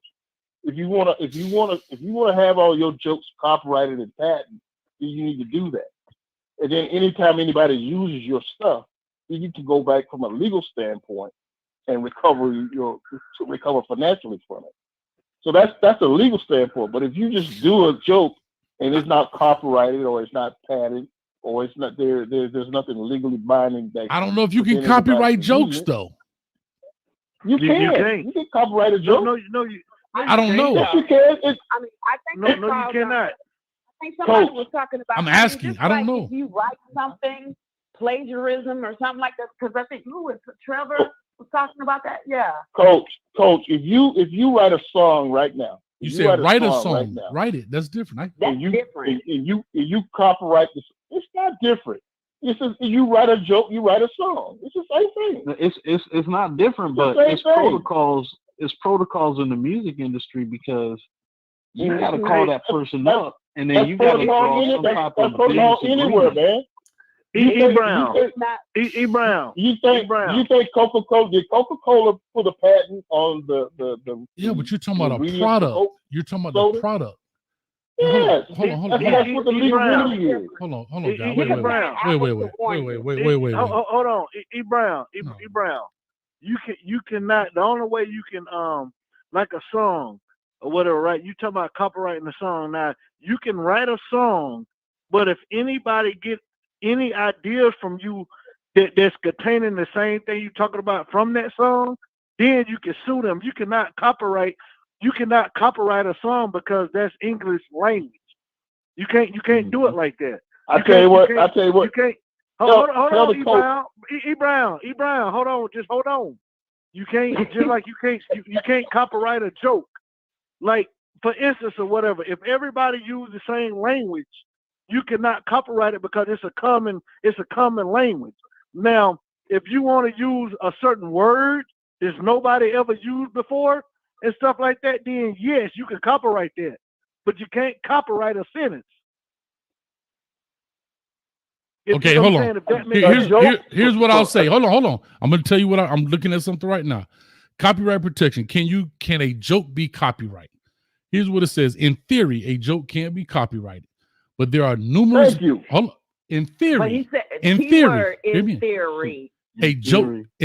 a joke can be copyrighted, but there are numerous barriers that might not allow a plaintiff to gain copyright protection. We will discuss each other. The first hurdle that a plaintiff must overcome referred to as idea versus expression dichotomy. The plaintiff must prove that the expression was infringed upon and not an idea. An expression must be a specific argument of design of words. All right, federal copyright. So what I'm saying is it is so hard to do that. Second, is there a process in place like the music industry who clearly has, they can clearly tell that this song was copyrighted, this many bars, blah, blah, blah, blah, blah. That's a different animal than joke telling, right? Read what read what real life just posted right there. Okay, I will. But you can't, it's almost like saying, it's just like YouTube, right? YouTube copyright us all the time on stuff and take the money that we make from our videos, because if I come on here and play a song, they're going to give it to the other people. They're not going to give me a percentage. Right. Now, mind you, I could play 10 seconds of the song and we've been on here for an hour and 30 minutes. They're going to take all hour and 30 minutes of my money.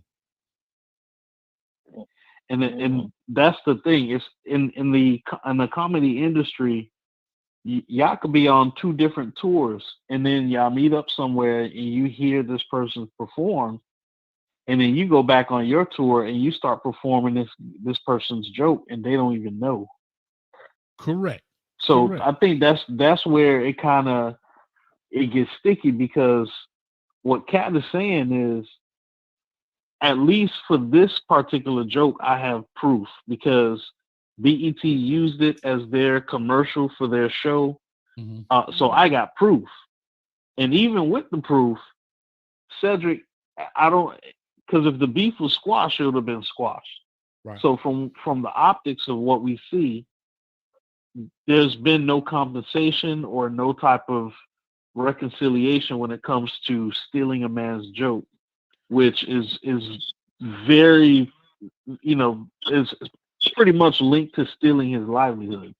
And Rich, I'll say this. One thing about the comedy world is just like the rap world.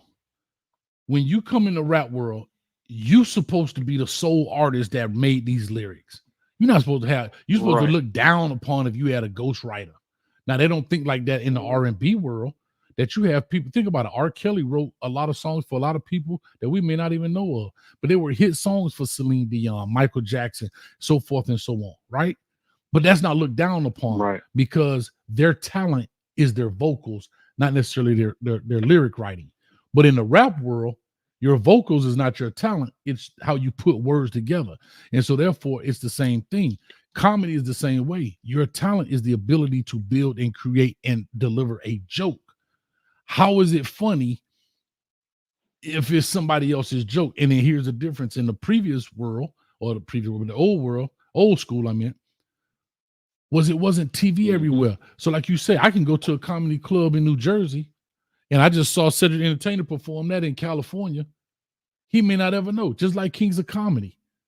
You know how long they have been telling those jokes when they were on tour, but the world didn't see it until the DVD came out or until it came out in the movie? A long time. But think about it. There are a couple hundred, if not a couple thousand people saw that act already. And we never heard of it until the movie came out because they were on tour. And then they decided when they got to, was it North Carolina, South Carolina? I think North Carolina, that right. And the internet wasn't prevalent. Yeah, they were going to film it like it is now. Right. They were going to film it. Hey, Coach. Yeah. Can I ask you? Can I pose a question to you, there, sir? Sure. Good. I want to know now what was Katt Williams upset about the joke? Was he upset that he utilized the joke and then gave him credit for it, or he utilized the joke without his permission? I think both. What was he upset about? I think both. From what I gathered from watching the interview, that he had squashed it, said had apologized to him. He, let it go for 10 years. And then when Said did the interview with Shannon asked him about it and said he denied it and said that the timeline didn't match up. The math wasn't mathing. The timeline didn't match. And that's where Katt take issue with, because he denied stealing the joke. Even though he had apologized for it 10 years ago. Yeah, real quick. That was the gist of the beef. Yeah, the gist of it is, bro, I'm going to say this. I wasn't going to say this, but I'm going to say the same thing. Just like that whole thing that we had when the other guy was live streaming my live stream. Come on, dog. All you had to do was ask me, but you didn't even ask me, dog. You can't live stream my live stream. Why not? Technically, what do you mean? Why not? If I'm creating I'm doing a live show right now, E. Brown. I'm doing a live show right now. I'm putting this together, right? We're on here talking blah, blah, blah. And you come live stream my live stream right now while I'm live and tell people to come to it. What do you think is going to happen? Do you think why do you think these comedians tell you they got the whole cell phone? I don't know how many comedy shows you've been to, but if you've been to one lately, your cell phone goes into a lockbox. You can't even use your cell phone in the arena. You got to go out the arena to get your phone out that box, because they don't want you doing what? Streaming it on the internet, posting it and everything else. Right. Because you're stealing money because people are not paying to see it. It's just like that's the same thing. Why would you go buy a bootleg movie? Why do you think they outlaw bootleg movies, dog? Because you're not getting paid for it. Right. Well, I knew the answer. The answer. I just pretty much wanted to pose the question to get a rise out of you. I'm rose up. Just so Yeah, You you need to be getting a ride out of something else, E. Brown, and not Coke. and you shouldn't have to take no pills. And you shouldn't have to take no pills to get that rise either. I'm gonna leave that alone. Hey, you heard it now. He got really hard that time, boy. He was hard. You know what? I have flashbacks about he was hard. No, got because I really understand. You want want to know why? No, but you know why? Really No, hard, yeah, but see, because that comes from when you sit down, you don't just press live. It's preparation, building thumbnail, doing all this stuff, and then some dude just come in and be like, "All right, y'all come check this out." Bro, that's what I understand. I clearly understand that, right? Like, and so that's why, if you put your effort into something and somebody come on, dog, somebody just gonna come take it. I get it. I understand. So essentially, what you're saying, what we're proving then is that Katt Williams wasn't mad because he didn't get recognized for the joke. Katt Williams was mad because he wanted to get paid. That's not necessarily true. I don't think it was about the money. No, I don't think it was about the money. I think it was about Katt Williams didn't like the fact that Sid was lying on Shannon's show. He lied about it. I think that's what the gist of him saying what he said. Mm-hmm. I don't even think Katt is angry. I think he was just setting the record straight. Right. And to say this the same thing, I wasn't really angry. I was more upset and disturbed by what happened with my situation. I'm like, bro, like, where in our mind do we think that was okay? Like, where do we think that was okay? Like, that's like leaking music out early, like the producer.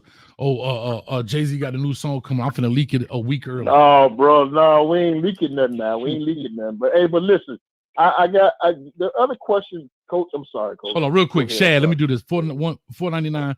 I guess Michael Collier said he used a lot of Red Fox jokes, old jokes, because he's not allowed to use them. God dang, that's some cold-blooded stuff.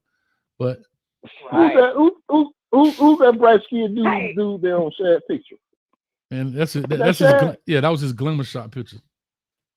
Hey, let me ask you this, Coach. Yeah. Okay, so Ricky Smiley didn't. I saw Ricky Smiley's post. He really didn't deny much. He responded basically respectfully and stuff. He had his agent or something on, but technically he really didn't deny anything. I saw what Sid wrote on Instagram or something he posted, but has Steve Harvey commented? I haven't heard anything. Again, I'm not checking the internet. I wouldn't say a word. There's no need. I wouldn't even say a word. I wouldn't even respond to it. It's just a waste of time. Hey, but Coach, earlier tonight you asked a question about what drives us. I mean, what drives us is for women, it's they love dogs, and for guys, we like, excuse my language, we like Jezebels. We like hoes. No, we don't. Okay. Where you get that from? No. Listen to me now. Let me make the point. I mean, when you go out and you see somebody dressed in a tightly fitted dress. With this? No, because the question was posed. I heard the earlier conversation. Earlier tonight when y'all first started, I heard the conversation, and you were talking about Kanye and his wife, what's her name? The Kardashian lady. Kardashian. Yeah. But you know what? Men need to stay away from them because everyone that they mess with, they end up crazy. Look at Lamar Odom on drugs and Kanye and wilding out, and men need to stay away. I think they're doing some type of voodoo or something. So here's what I'll tell you. This is a perfect example. Coach Kell said this. I guess Coach Red stole Mr. Coach Klein's spiral notebook of plays. Same thing. Yes, if you steal my actual playbook, you're 100% correct. It's almost like if you think you can duplicate KFC chicken recipe without it, then try your best. But if you steal my recipe, that's something different. Like if what you Colonel Sanders actually did. Exactly. If you go in there and take the recipe, that's stealing. But again, everybody fries chicken. Everybody knows you need flour, you need salt, you need pepper. but there are certain ingredients in which I have on a recipe that's equivalent to the lyrics to my song. That's equivalent to whatever the case may be. So that's protected. However, you can't sue me because it tastes similar and you have no evidence. You have no evidence. No. That's not the reason why. The reason you could cook it, you could use the ingredients and eat it for yourself. But you can't use the ingredients and then sell it to the public, imitating what KFC does. I agree, but you cook it and eat it for yourself, but you can't sell it to the public. If you copying, what do you think comedians are doing when they selling their jokes to the public? When they go in there and get paid and sell out an arena with 20,000 people in it and say "Bominicious," you guess what you did? You just sold that to you ain't talking in the house. You ain't telling a knock joke at the family reunion. You are in an arena selling the recipe to these people, and that's why that's the same thing right there. So like the thing they say about taking the notebook and utilizing the notebook for plays for his or her team. So you're saying that makes it illegal or wrong, correct? I'm saying if you go in, okay, it's just like this: Michigan getting caught for signal stealing and all of this stuff, right? If I go in there and tap in, matter of fact, Ohio State is just in trouble right now for breaking into the I guess the cloud service or whatever, getting opponents' plays from Maryland or whatever. No, there's a mechanism in place that we're going to send you the film, and you have to determine with your eyes what you see. We're not giving you the information to beat us. You got to look at the film and you got to determine how to beat us. But if I give you they still trade films? That's still going on? Yeah, of course. And if you give them the plays, that's totally different than saying but see, it's also fair because you get my plays, I get your plays. So it's even exchange. But if I'm giving you the name of the play, what down and distance I'm gonna do it on, all that, that's for you to determine. That's why it's different. That's why it's different. That's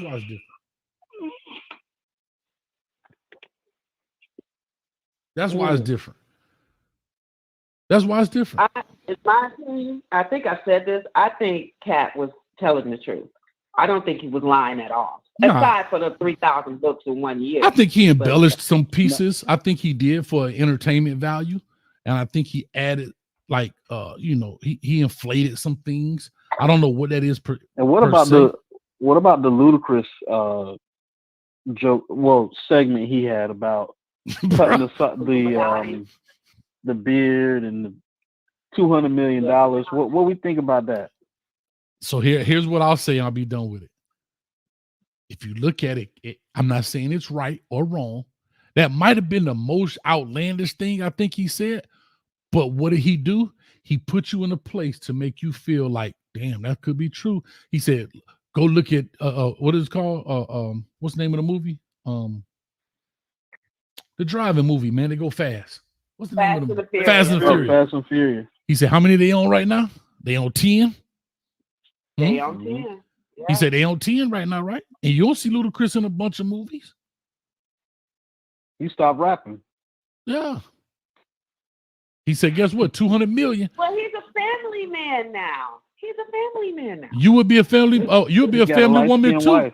Hold on, you would be a family woman too. If I told you got 200 million coming, you just got to make these one movie. You got to make these sets of movies. You ain't got to go out there and do nothing else because you know 200 is coming. You ain't got to. That's what I'm saying. That's why Katt Williams was brilliant in this situation because he put you in a situation to say it could. Well, or it one thing I did learn from watching it last night that I didn't know about him. I didn't know he was a child prodigy and that he left home at the age of 13. I didn't know that part either. I don't know if he's a child prodigy. He said that, but right? At age of 13, can that? I don't think you could do that. I think wouldn't defects or something step in? Yeah, people do it all the time, man. Kids do that stuff 16, all the time. Right? Man, kids do that. But you got to remember, too, you talking 30 years ago, 35 years ago, too. Yeah. You got to remember. No, he would have been a truant, man. They would have dragged his little ass back. I'm sorry. drag his little butt back in the school, or if the parents got in trouble for truancy. And 13 years of age, and he just went out on his own. Bro, I mean, you know, I find that hard to believe, but hey. Yeah, I don't know how is he going to earn a living at. Well, he just told you he was stealing cars. He was out there stealing. He said he was out there stealing every day. It's kid. Dog, you know how many kids out there? Oh, you know how many kids out there in the street right now? I did it at 16. So like, I'm talking about I had my own. Me and my cousin had our own house and paying the bills and everything at 16. That was 40. You were stealing cars and stuff. You were stealing cars. Okay, I didn't say that. I said, no, what I'm saying is I didn't care, like, at the age or whatever. I didn't care what age I was. I just wanted to try to be grown. So it could have been if I was 15 or 14. We was in. You was smelling yourself. What I'm saying, like I was. Well, I ain't gonna say I was a grown man because you know you're a teenager or whatever. But like I wasn't. I was doing everything on my own. Like I was buying my clothes, I was buying my food and stuff anyway. So I was sitting there like, you know, why even stay home? Let me, you know, just go and get our own place. So you know that's what it was. You got to remember, man. Times were different. Times were different. Technology wasn't like it. So when Katt Williams was doing, I just looking at it, that was the early 80s, 83, 84, somewhere in there, right? So you saying 83, 84? Man, that was modern time, man. I mean 83, 80. Yeah, but you don't have computer. That's not long ago. Okay, that's 40 years ago. But you don't have, what I'm telling you is you don't have the same systems. I don't believe you had the same systems in place then that you do now. You don't have the same kind of computer systems in tracking kids in school. Bro, we got computer systems all day. We still looking from a shorty from August. We ain't seen them since. They ain't been back and roll. We ain't seen the parents. So he left home in 81. 81, 82. Yeah, you're right. Because he's 52. Okay, I got you, Sparky, man. Appreciated the cash out for the $1 dono. I don't even want to put that on there, man. He showed me. I can't even do it, dog. He got Shaq on this little dude. Like, nah, I can't. Please don't. But anyway, y'all seen it. But now I will say that Hollywood has an agenda when it comes to that. When it comes to that in our community of feminizing black men, I do believe that's a thing. It's a big thing in our community. No, but I believe that's a big thing. I believe that's a big thing. That's true. Well, let me ask you this. I believe that. I believe that. I mean, you know, that used to happen with my great granddad and my granddad. I mean, how they used to take black males and you know well, mutilate their genitals and stuff like that. Mutilate their genitals and stuff like that, man. Let me ask you this then. From 3 black men, I'm on the phone with 3 black men. Let me ask you, how do you feel about that? Go ahead. I'll answer last. Let me answer this. Go ahead. I'll answer last. I'm good. I'm not good with it. I don't know what the question is. I don't know how do you feel about what, Ray? How do you feel about that Hollywood is feminizing black men and that you see black comedians in dresses and so forth? How do you feel about that? Because that is the image that's been betrayed. And it's not just now, it's been, I mean, Flip Wilson and so forth. How you guys feel about that as black men? Hey Ray, it's just like this right here. Like Hollywood been doing it, but now you see everybody else doing it, ESPN and all of these other shows. So it's like, it's a problem, but what can you do besides stop watching and make the viewership go down? That's it. That's the only thing you can do. I mean, I don't know if you're asking from the standpoint of does it make me feel inferior, or does it make me feel good to see women in places that have positions where Who's they sweet, are dog? able to talk about sports and so on and so forth. Because I mean, as How men, did we you go to see that? We're talking about men in dresses, not women in positions. that's what I just said. I mean, I said I don't know if you're talking about it from that standpoint or from just seeing women in a position like that. Because if you're talking about coming from seeing seeing guys in a dress, it doesn't affect me because I'm not gonna put no damn dress on. So it doesn't affect me. If I see a guy on television imitating a woman, that's his business. I mean, he can do it, but it's not going to make me feel inferior or make me feel less than a man. It's that just like Coach E. Brown. I'm gonna ask y'all this question or whatever, right? But as a straight man, that's if you straight, E. Brown. I know Coach is, but you know, like as a you know, hold on. That was a clean shot. No, it wasn't. I'm saying no, it wasn't. Shots fired. Which E. Brown did say he was over your house having dinner, but that don't mean or whatever. But now let me ask y'all a question because it's if I was on Ray house having dinner, she'd know it. Okay, but hold on though. But let me ask y'all a question. Because, Hey, you skating on thin ice, E. Brown. Nurse Betty gonna choke the mess out you, boy. Hey, but as a straight man, and this for everybody in the comments also, because like this how I feel. I don't care how much money you got willing to pay me. I would never kiss a man. I don't care if he's acting or whatever. I would never kiss a man. Nothing when it comes to anything like that, you know, as far as getting money. Like, and you see, like, and, you know, that's the question to y'all. Would y'all do that? If somebody paid you $1 million to kiss a man, would you kiss a man for $1 million? My answer to that is hell no. Hell, I'm not doing that. Hell no. But here's what I would say to answer that. So I'm gonna answer Ray's question with that. I think the music industry is the same as the Hollywood industry, the acting. They know that they can dangle dollars over our head and millions of dollars to those that are in charge is peanuts. And I think just y'all follow me along with this. The millions of dollars that they spend and create these influential people is a small price to pay to keep us at bay. I know I'm going way to the left with this, but just follow me. The same thing in the music industry. The riches that they think they give these youngins to affect music. Think about, and I know this is going to sound crazy because I remember growing up, my mama talking about NWA, what that boom the boom music, and we got women, we got girls on here talking about my booty hole brown and my jank pink. That's the songs that's on the TV. I'm just saying, think about the stuff that's talking about. We got songs that play on the radio like WAP, right? And I told you, I work in the middle school. These 12-year-old girls know that song left and right, right?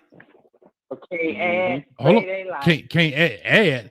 They can't even write the number 7 without doing it with sticks. But here's my thing. But again, those things are done because it keeps people suppressed, right? And oppressed.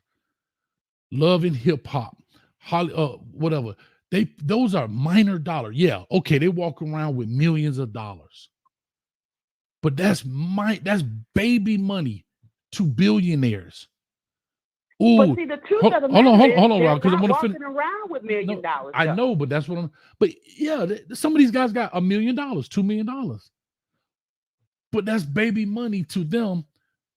But to the people who don't have, when people still got tarps on their roof from Katrina, $1 million, they will be kissing men in the mouth to get out of those situations.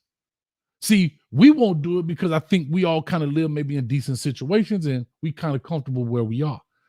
But if you starving, and I tell people this today, if you starving I don't care who you on here. If you about to die, y'all can say what you want. You'll kiss a man in the mouth. I'm not. I don't give a damn. Sound good. Sound good. I ain't doing that. I ain't gonna do that. Everybody, I ain't gonna do that. Whatever. Let me Hold on. Hear me out. Hear me out. Hear me out. Hold on. Wait. No, don't jump down my throat because I want to tell you something. Y'all ain't never starved. I ain't never starved. But I'm telling you this. I ain't never been to my refrigerator was empty. I'm just being honest. I praise my mama for that. I ain't no dude that's gonna sit in here and be like, yeah, boy, I grew up by this. I'm not knocking nobody who did. I'm just telling you, I'm not going with status quo. So people could be like, yeah, boy, I got out the mud. Nah, my OG worked hard every day. And I ain't never went in there. And it may not be what I wanted, but it was food in there. And I praise her for it. And I salute her for that. I'm not knocking anybody else. I want to be clear on that. But I think that's one big narrative that we need to change also. Every artist, think about what I'm telling you. Every artist, whether it's music, especially music, or even in Hollywood, we all got the same story. But I can't hear I'm from the project. Why is every rap artist from the same? Because that is the narrative that has to be painted. Right? Right. Dre's just said it best. Hold on, Ray. Hold on, because I want to make sure I'm clear with this. The narrative is we got to come out the slums. We got to do these things. It's 2024. And everybody who make it, they had to be a drug dealer. They got to sling dope. We got to do this. We got to do that. Who's in charge of the music industry? Who going to give you the advance? So you got to say the N-word in your music. You got to talk about slinging dope. Key Future told you, I don't do drugs. But one of his number one hits is Molly Percocet. His number one hits is Molly Percocet.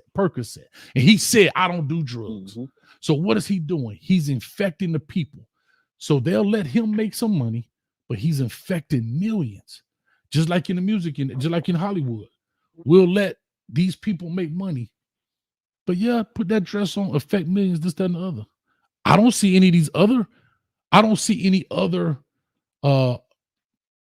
white athletes doing the same thing our black athletes are doing. Maybe I'm wrong. I don't watch a lot of basketball games. I know that you see those guys come in out a lot. I don't see them wearing dresses looking like Westbrook.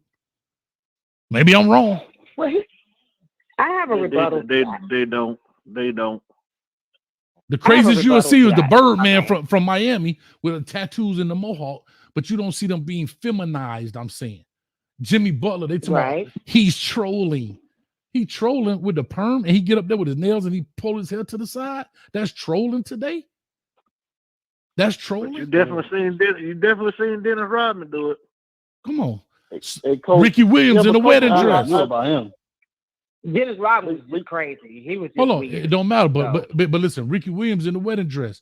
Why they didn't flip it around? Because they were trying to say, oh, he was married to the game. Well, why you ain't put the coach in the wedding dress and Ricky Williams in the tuxedo? Why they didn't put Ricky Williams in the tux and put the coach in the wedding dress? See what I'm saying? So they do that, and it's all about impressionable minds, and that's what it's all about. That's how I'm looking at it. I agree with you, but listen. As long as there's a fish creek and a pig and a cow, I ain't going to go kiss no man. I ain't going to go kiss no man in the mouth. Okay, I got to say that. Well, let me say this. I have a rebuttal to what you just said, Coach, because we're going to go back to Katt Williams. Katt Williams was homeless when he made that first. I think it was next Friday or which Friday? It wasn't the first Friday, so it was next Friday. Friday after next. Friday after next. Okay, he was homeless. And that was his move, and he said he had to make it. But he also went in there. He mentioned that they wanted a scene where the pimp is raped in the bathroom, and he talked them out of that scene because he said, as a black man, you're talking about a black man being raped. So that's my rebuttal to your argument there. Not necessarily.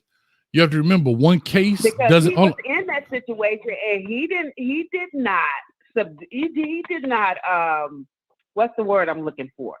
Give in to that. He didn't succumb to the demand. So you're correct. Hold on, you're right.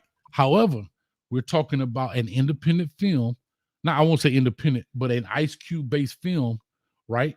And on top of that, he was toothless too. I know, but listen, you were talking about an Ice Cube based film, right? We ain't talking about Harvey Weinstein and such at that time.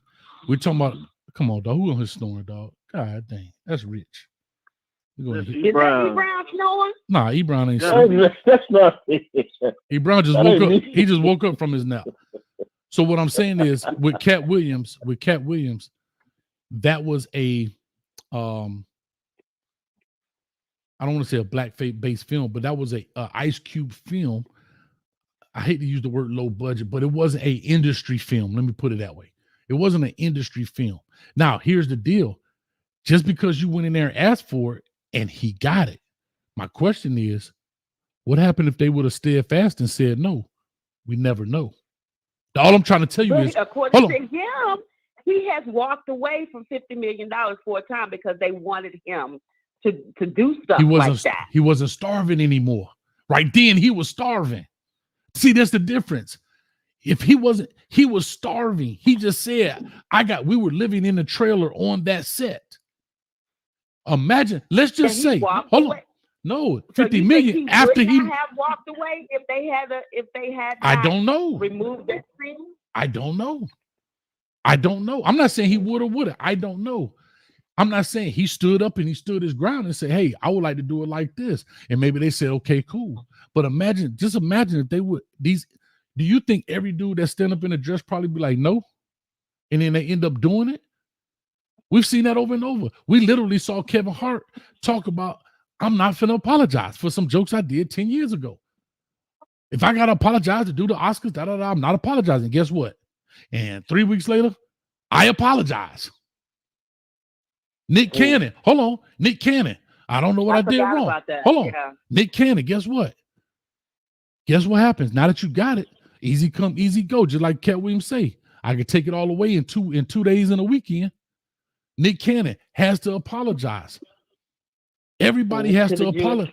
Everybody has to apologize, but nobody apologizes to us. But Coach, what was the driving force behind Kevin Hart apologizing for the joke? What was the driving force? Was it because he wanted to get on? It was that he made jokes about the gay community, or because it affected him from a monetary standpoint. Thank you. And that's what they hang over. Hold on. And that's what they hang over our head. The money. Right now, Kevin Hart ain't starving, but he knows if those that be say no more, that money dry up quick. Right? And as soon as he apologized, then he gets all these great movie roles and he get all this stuff with The Rock and he get all these other great movies. Now he got a movie coming out every 3 days, seem like. So my question is to y'all is, when they find these kids in starving situations and you throw cash at them, right? Every rapper in the world knows, I'm not even in the music industry, and I know a 360 deal. My bad, Rich, I got you locked out. I know that a 360 deal ain't a good deal, and I don't know nothing about the music industry, but every rapper in the world has said a 360 deal is a bad deal. And guess what?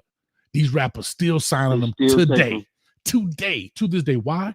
Because they starving.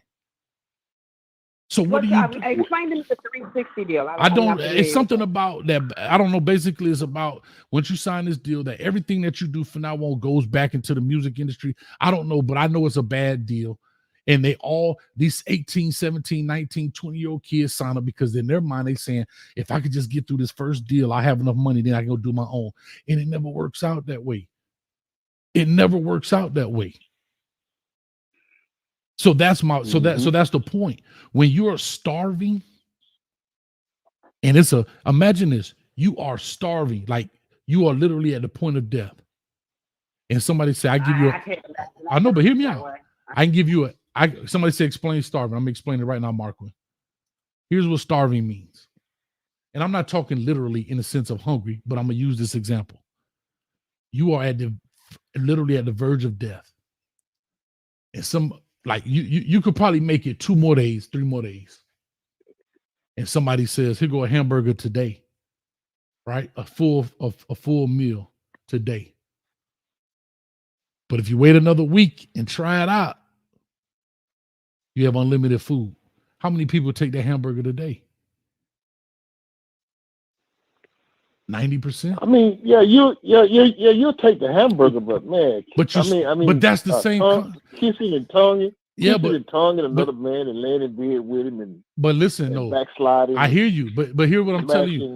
That, because you remember you coming from a different time, E. Brown. These kids have already been programmed.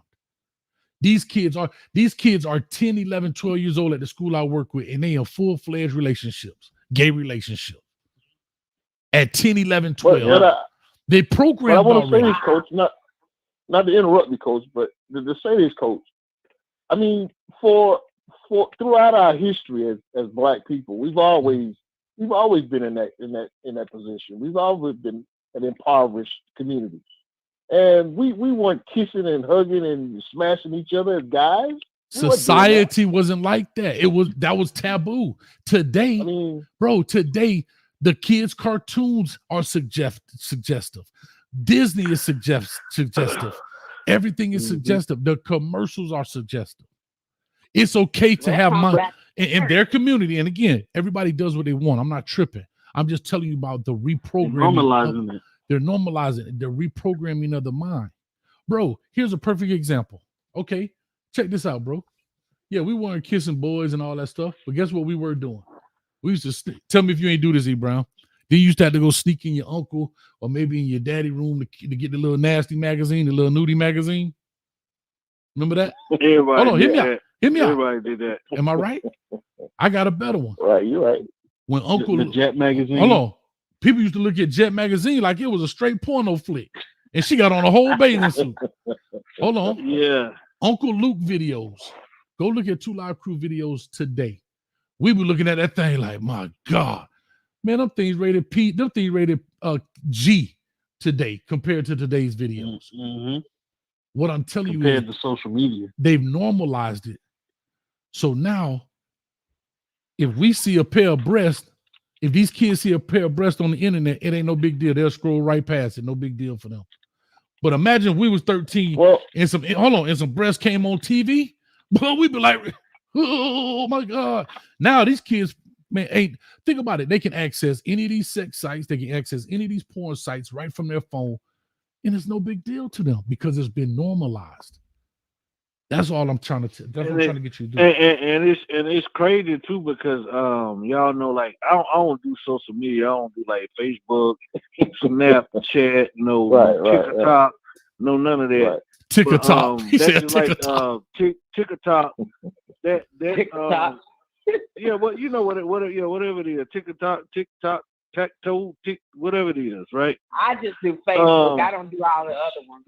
But yeah, you know, do you know in China they don't let half of the stuff go on in China as they do in America? TikTok is like banned in China. They like, we ain't gonna have our people being able to do all of this, but here you can do it freely. And it's like people is not really paying attention. Like, okay, why did it come from there? But they won't let their people do it, but our people can do it. Money, man. Money. China is a country. Money, man. But money makes the world go round. Money, bro. I mean, because you got to remember, to keep Americans being consumers. Yes, money, dog. They're making money off of it. They're not going to make money off the backs of their own people. They make enough money off us consuming their products. So these are the things that people have to understand. And so I'm just saying to say all that these young actors that come in and you hear the stories of them sleeping in their car and this and that. But remember, these are a handful of people. Imagine how many. Speaking of sleeping in cars. Hold on. That one thing I do question. Katt Williams said that Steve Harvey was never homeless. I question that. I don't know if he was. I don't know. But I'll just say this: people sleeping in their cars and things are the things I'm just saying. Is that hold on? Steve Harvey probably didn't go to his home, but I think he had a home. Yeah, but what I'm saying, hold on, let me finish this piece about sleeping in. You have a lot of people that we will never hear of that are starving comedians, starving artists, starving rappers that we'll never know of because they will never make it. Or maybe guess what they did, E. Brown? They decided to say, no, I'm not finna go to Harvey Weinstein. Nope, not finna do it. And you will never hear from those guys. And I'm not saying that the people who did make it did that, but there's some people that's willing to sell their soul to make it, bro. There's some people that's willing to do wild stuff to make it. I agree with you. I agree with that.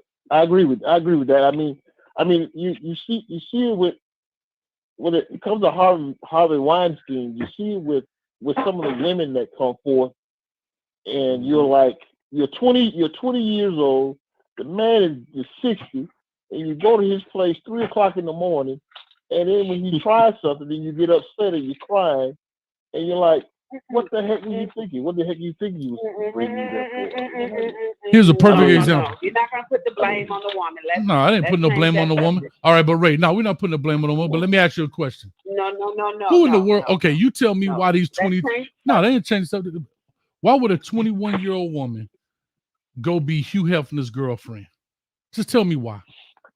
Think he has great conversation? Tell me why do you think? I want to hear Ray's answer on that one, Coach. That's a good question.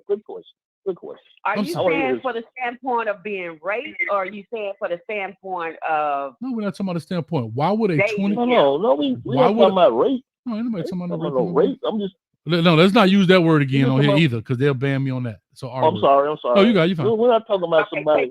Are you talking about the standpoint of being taken advantage of? Nobody said that's not what we said. Harvey Weinstein? No, that's not what we said. We said okay. What I'm saying is, when I say people sell their souls, why do you think this 21-year-old girl goes to not go on be in a magazine and be a playmate and you do your thing and you go on, right? You go get a photo shoot and so forth.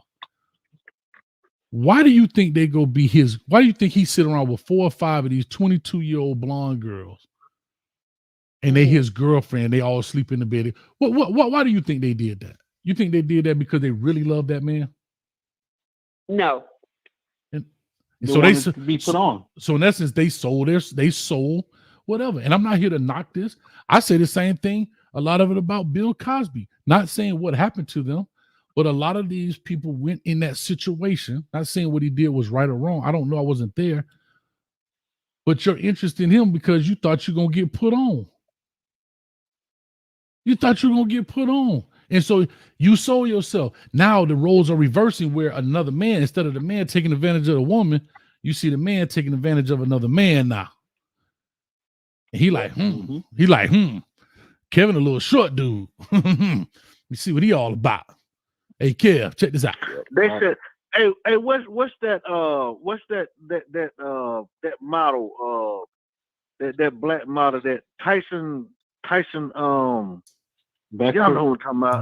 There you go. It's been plenty of stories. It's been plenty of stories about him and people trying to get him to do something. And he like, nah, you're gonna have to come off that I got you. In that compromising situation. There you go. Doug. I promise you, it's been plenty of people saying that dude, like, in order to get him to put you on, you're gonna have to come up. You gonna be in a compromised situation, bro. Terry Crews, look at this. Hold on, Terry Crews, big old football player. Hold on, Terry Crews, big old football playing dude. Straight up told you he got tried. And you don't think they'll try little Kevin Hart? Big old football playing Terry Crews told you straight up they tried him. Mm-hmm. Come on, man. Come on. Hey, man, somebody eating Lay's potato chips, man. Who they eat Lay's potato chips 3 o'clock in the morning? Ain't no Lay's potato chips, man. This is a pack of Raymond. Oh, this is interesting. Hold on. Patrick Williams says, Coach hates football. As a gay man, I'm not willing to sacrifice my soul to become a millionaire. This world is spiritual, and at the end of the day, I'm going to be broke in the grave. And Patrick. Exactly. Hold on. And Patrick, that's okay for you. But you have to remember, I'll say it like this. It's like going to the club. If I ask 100 women for their phone number, I should walk out of there at least with one. That's all you need. That's all you need. Think about it. You know how many applications they get a day? Hold on, you heard? How old are you gonna be when you leave the club? No. Hear what I'm saying. Hear what I'm telling you. Did you hear what Katt Williams said? For his role, listen to this. For his role for Money Mike, he said there were 200 people auditioned for Money Mike and Friday, which was a relatively low budget film. We all agree to that in a sense. It's not like you know what I mean, like the major network. Yeah, it was a low budget film. Yeah, because In none of them get paid a lot. Correct. So hear me out. Yeah, I mean, what I'm saying, it wasn't a budget Paramount. It wasn't a Paramount picture. It wasn't a Independence Day with Will Smith. That's what I'm saying. So hear me out. If 200 people apply for that role, imagine if that was a major thing. Multiply that probably times 5. So now maybe 1,000 names come up there. Out of 1,000 names come up there. Imagine just 2, 3, or 4 people say, okay. That's for one movie. And then imagine that's for one movie. Let's do it like this. Let's just say 1 out of 1,000. I think everybody think that's a reasonable ratio. 1 out of 1,000 will say, what's gonna make you stand out? Right. 1 out of 1,000. Okay, sir. And then I guess what? And another movie comes along. 1 out of another 1,000. Now you got 2. In another movie, 1 out of 1,000. Now you got 3. How many movies was Harvey Weinstein over, or whoever these people are over? So the numbers are not crazy to say. So yeah, Patrick may not, E. Brown may not, I definitely not, Dub City may not, but somebody will. That's true. And you know what? It'll start getting to the point where some people already know what the program is. And so they just go right to the front of the line and be like, hey, I'm the one you're looking for. Yeah. So don't act like that don't happen either. Yeah. Bro, it ain't no different than groupie love. Bro, how you got a whole thing with a thing called Ballers Alert? Man, they know when the boys be at Prime 112. Hey, girl, it's Ballers at Prime 112, girl. And they go short. That ain't no different. No different. Guess what? Hold up. Go ask Dwight Howard. Somebody showed up to us though, didn't he? But that brings up a different point though. Now the point that it brings up is, you know, we talk about all these scandals now based on how business was done back then before you had the social media world where you kind of put yourself on. Mm-hmm. So now we got to take everything with a grain of salt and not believe everything, because some people were the ones walking up to the front of the line, and now that they don't, whatever they did, they didn't stack their money right, whatever, they don't have things that sustain them. Now they're like, let me do what everybody else is doing and start telling on everybody else. So it's two sides to that, because yes, that person was in the room, but you was in the room right there with him. Mm-hmm. So that's a perspective to not forget too. There's also the point where a lot of people don't go into a situation solely looking for an opportunity to work. I mean, some people go into that situation just to get sex. They know it's going to happen. Like you said, if they go into it already know it's going to happen, they go there just to get sex. And if I'm able to say that word on YouTube, I'm sorry, Coach. It's all good. That's just the way. That's just the way it is. In the question of like Bill Cosby, in that time when Bill Cosby was dropping pills and drink, I mean, in the group that he hung around with, they did that on a regular basis. Yeah, that was the norm. That stuff was just happening. I mean, they would do that on a regular basis. You let me in the morning. That's right. Bill Cosby and them was all up in the Playboy Mansion, and just like everybody else was too. Yes, he was. Yep. Exactly. Doing the group thing. And the funny thing about it, hey, Babe 373. I'm sorry, 337 said Jaguar Reitman saying strange things be happening, and she's another one who's been putting out a lot of stuff, right? You know, and to me, here's the thing where you ask yourself, why do you see such talented people not be on top, right? Like I really think that Jaguar Wright has a good voice. A very good voice. I don't know, you know, especially when she did that song "Cry" with the what was it, MTV Unplugged or whatever it was. I don't know who that is. But she's the one who's been giving out a lot of industry secrets too. She's been talking a lot of industry secrets, and I say that to say this: maybe they didn't make it, or maybe they're bitter because they didn't decide to take the red pill. They were like, "Nah, bro, I ain't with the red pill or the blue pill. Just pay me my money." Who knows? And do you believe that Kevin Hart is a gatekeeper? I don't believe that. You want to know why? Because he had to apologize. Because he had to apologize. Gatekeepers don't apologize. Gatekeepers don't apologize. True. That's true. What's that? What's a gatekeeper? What's that? I don't know what that is. That's like, what's that? Like, the powers that be to say, oh, these people are allowed in, these people are, that kind of stuff. I'm not saying Kevin Hart is not powerful. You understand what I'm saying? It's like LeBron James. LeBron James is powerful in the NBA. He ain't powerful in the world. You know how many people are buy and sell LeBron James? Yeah. Like, you know how much money's out there? Yeah. That's what I'm saying. These rap artists that have this money, it's peanuts compared to what. Think about this. If the owner can pay LeBron James and everybody else, what do you think he got? Right. Hey, I have 2 football questions, Coach. One, the Detroit Lions and Cowboys game, on that call where they're saying that eligible player for the O-lineman. Do you feel like the Lions was robbed? Do you feel like the ref messed up? So I didn't see the actual play, but I did see the snippets about him. I think they were saying number 70 was supposed to report in. They were robbed. So I'll just say this. Usually the protocol is they go to the referee and says, "Hey, ref, I'm reporting eligible."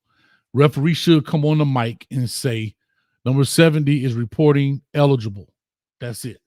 That's but it really was actually 68. That was whatever. Number 68. That was the ineligible. Okay, whatever the ineligible number is, because ineligible numbers are 50 to 79. Those are ineligible numbers.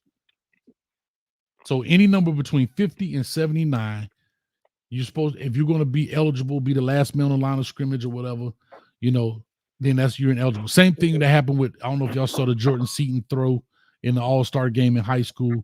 He was covered up by the receiver. He wasn't an eligible receiver, and it was a forward pass. Now, you can throw it to a guy backwards. You can throw it to anybody backwards. I don't care what number they have, but it has to be a backwards pass. Okay. He was now, my next question. Russell Wilson. You think he's being done wrong by the Broncos? Yeah, they don't want him anymore. It's no different than anything else. If they don't feel like you're the guy to win, they try to do the business part and get him to sign out of that injury clause. And he was smart enough, and his team was smart enough to say, heck no. Like I told you, if these people don't want you, they'll let you know. It's how they treat you. Ain't no different than these kids in college and anywhere else. At your job when your boss don't want you no more. They just can't fire you probably because of a union or something else. I see the question there on the television now. Yeah, let me read it real quick. No, answer. I'm gonna try to answer first. I don't want you to answer because you may know the answer. Panales Kane says, Coach Hayes, I got a question for you. I bet E. Brown knows the answer. Who was the first black man to have a syndicated TV show on TV? The first black to have a syndicated show on TV. I'm hearing a lot of background noise. Somebody out there. That's Shad, man. That's Shad. Shad in the truck right now. He's in the truck right now. Shad ain't here. That's Dove City, man. Dove City, they're making. He got a crock pot going. So stew beef in it. No, I'm sitting here, damn. I was making me some pig ears, man. I told you on the crock pot. You lied. Yeah, he lied. He lied. You just gotta mute it. You gotta just mute your phone. I say just mute your phone, Doug, because it's bad. Oh, I got you. The first syndicated show, I have no idea. Anybody else besides E. Brown know? Nat King Cole. Nat King Cole. Hey, we just had to tell it, huh? You ain't want nobody else to see. You just like you just like the industry out there being selfish. You just want to be right. You want to be first. You ain't want nobody to stick. Hey, I mean, you said give you a chance. I gave you a chance. I try to give other people in the chat. Oh, I tell you, you just like the industry. You in the Illuminati, E. Brown. Nat King Cole was married. Nat King Cole married a black lady. Okay, he married a black lady, and then he left Natalie's mom, and then he hooked up with the young lady who was dancing on the stage when he played the piano, and when you get a chance, go take a look, take a picture, take a look at her, man. I don't know. Listen, y'all running right quick. Let me go get some more cane juice. I'll be right back. Y'all got it. E. Brown, Man, come on. Stop. You gotta stop that drinking, man. You gotta stop all that drinking, man. It's just cane juice, dog. It's just cane juice. Listen, E. Brown, come up with something. What does that cane juice consist of? I can't tell you that, Ray. If I tell you that, I'm gonna have to send some people to your house in a black SUV, and so I don't want to do that because I love you too much. Hey, E. Brown, talk to the people about some useless information that you know. I'll be right back. Oh, please don't start here. No. He said useless. I don't know what y'all laughing at. That wasn't funny. I mean, that tell you he drank too much. He drank too much, man. You know, just like my cousin TJ, he'll wine. He's a connoisseur. The wine connoisseur. So, he's a connoisseur. So Ray, what kind of chicken you cook there, my dear? What kind of chicken you cook? I did not cook today. I did not. Are you kidding me? No, I did not. I ate leftovers. Oh man, you had some black eyed peas. You had some black eyed peas? Yeah, black eyed peas, collard greens, cornbread, and fish. Lord have mercy. Man, oh man, that's what I call a meal. That's what I call a real meal right there. That's a real meal. 5 days after the New Year's, you got the black eyed peas and greens going. Yep, it's gone though. Yeah, it's gone now. You know, hey, listen, you asked me questions earlier about some of the football plays. I mean, once you ask some more questions there, Ray, ask some more questions and see if you can get some answers.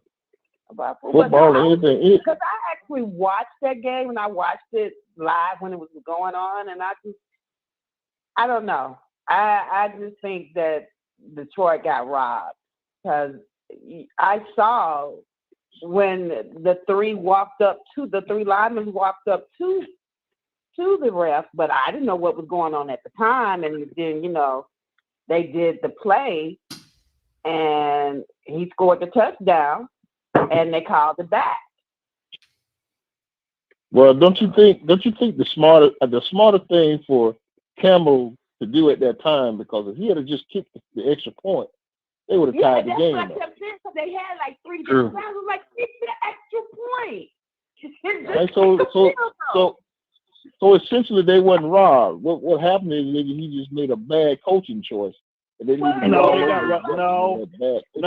got robbed, bro. Because the guy. That should have been a touchdown. It really should have been a touchdown. Yeah. I don't think it should have been called back. But if you listen from other NFL player linemen and stuff like that, they told you exactly what he did, which meant he went over there and reported. The referee just didn't pay him any attention. So they actually got robbed. But even after that, I still understand E. Brown's point too, because they had 3 tries after that. They should have kicked. I kept saying, kick the field goal. And for the life of me, I don't understand. I know you play the game to win, but still. Yeah, because kick the field goal. Once the penalty was called, then they penalized him, moved the ball back.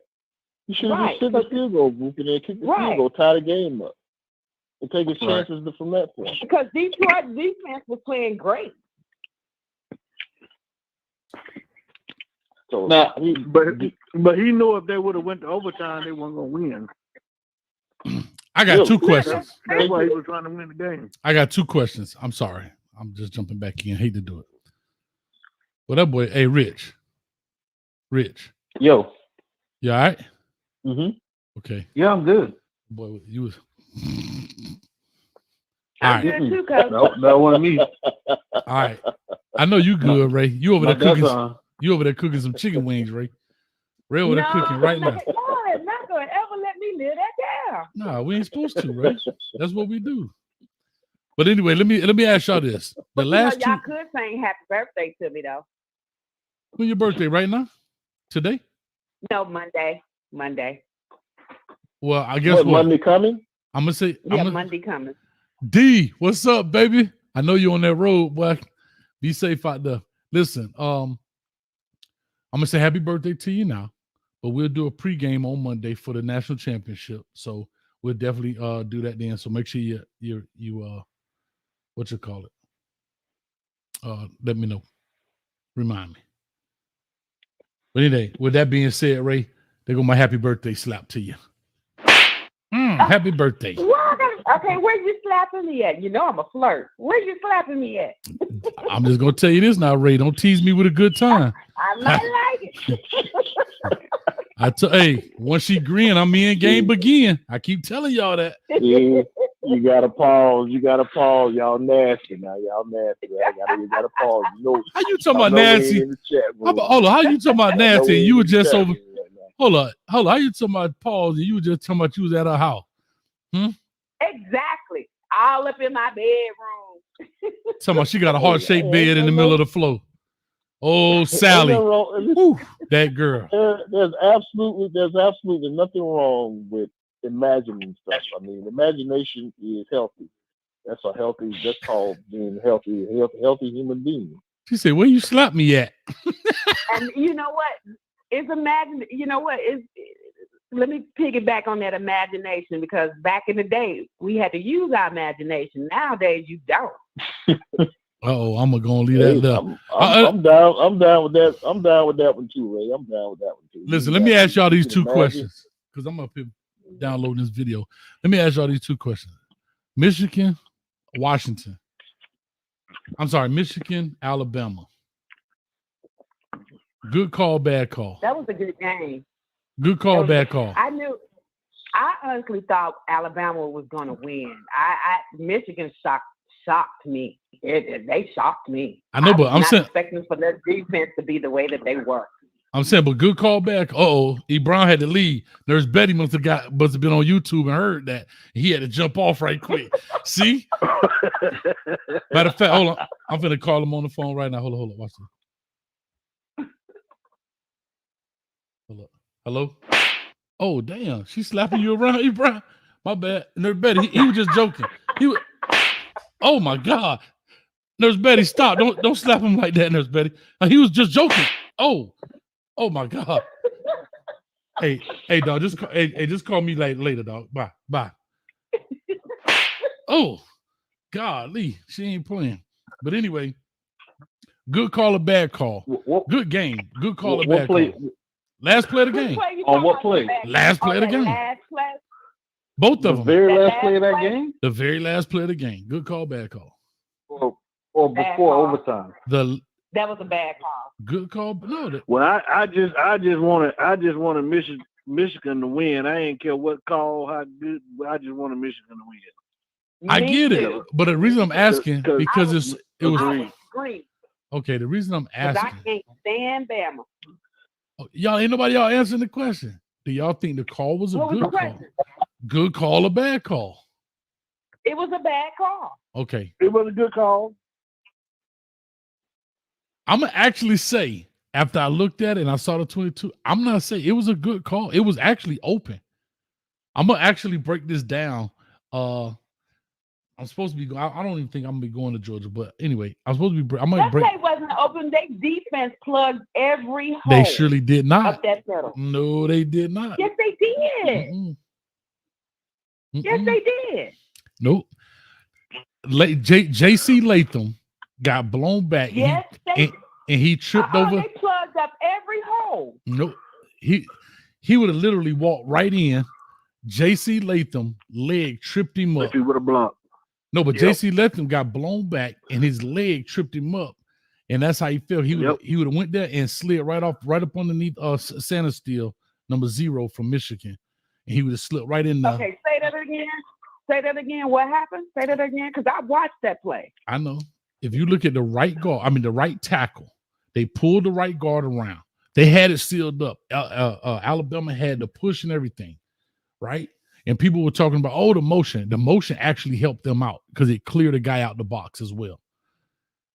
J.C. Latham did not step down hard enough to replace the pulling guard and cut that guy off and got blown back. And when he tried to stand in there, he put his leg back and it tripped up Milrose. It tripped him up. If he has that block right there, he hits that and he leans right on in and nobody gets him. Center still might got a hand on him, but he was too far upfield to get it. Even though the snap was low. That was because of the penetration. One guy, not every hole. The one guy who blew back J.C. Latham. I wish I could play it without them copywriting us. I may do something in there for the members or whatever, but I'm gonna break it down anyway. Those two plays. You can't play that right quick. That little one play would be a copyright. That's right. Right. What if you put this whole little thing in your members only? Would it still be copyright? Yeah, it's just copyright. Yeah. Yeah. The snap was low, but even though with the snap being low, the snap was low, true indeed. And that may have a small piece, but the biggest piece is J.C. Latham, the left tackle, the right tackle, excuse me. Because what I saw, they plugged up every hole, and they had it sealed. Matter of fact, he would have had it so sealed, the pulling guard came, and he had nobody to block because you're supposed to let that guy fly upfield, and he would have wrapped in and sealed number, I think it was 19, whoever that guy was. They had it blocked up perfectly, except the tackle did not step hard inside to replace the pulling guard, and he took an inside stem step from the defensive end. He went inside and he couldn't match it, and he overpowered him. And when he tried to stem him out, okay, I'm pulling it up now, and I'm looking at it. he put his leg back. And it tripped Milrose up. It tripped him up. Let me put the speed to 5. Let me see. And in the Texas game, Texas actually could have won that game. The back shoulder throw was right there. I don't know why he put so much air. He put so much air on the ball. He got exactly what he wanted. They motioned the dude. My man moved over. Yeah, he did put a lot of air on that. If he would have drove that ball at the front pocket, because it looked like to be an option route. They were playing for the goal line. It was 4th down. So the guy from Washington was playing him so far back. He should have broke that route right at the front goal at the tripped over 65. That's Latham. I'm at the Alabama Michigan. Yeah, he tripped over Latham. You're talking about 65? Because even watching when Latham falls down, he grabs his ankle. Watch. Just if you let it play, you'll see the tackle that falls on the ground. As soon as he falls down, he grabs his ankle. Yeah. I was glad Texas and Alabama lost, because that would have been. I just wanted somebody but the SEC to be in there, because Texas is going to the SEC next year or whatever. But I just can't stand this shit, man.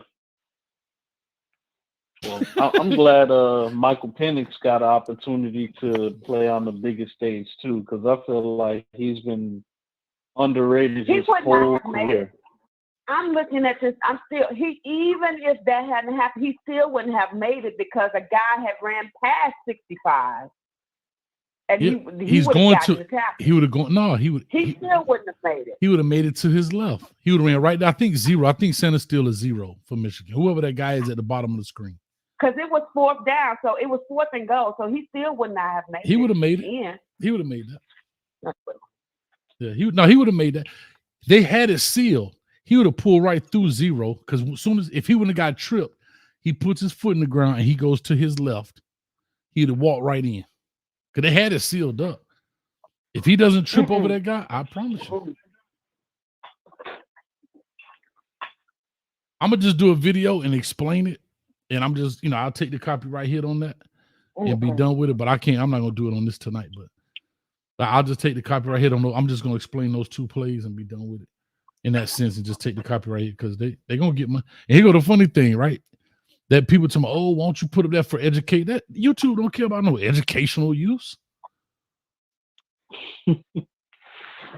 That money What do go. you say? Fair use. They don't care about fair use, educational use. They don't care if you add. You better have written consent. Just that simple. Why you? I'll just say this. Why you think the champagne room is where it is? I'll just say that. Nobody else don't need to say nothing else. Notice the champagne room ain't on here. You notice that, right? Yeah.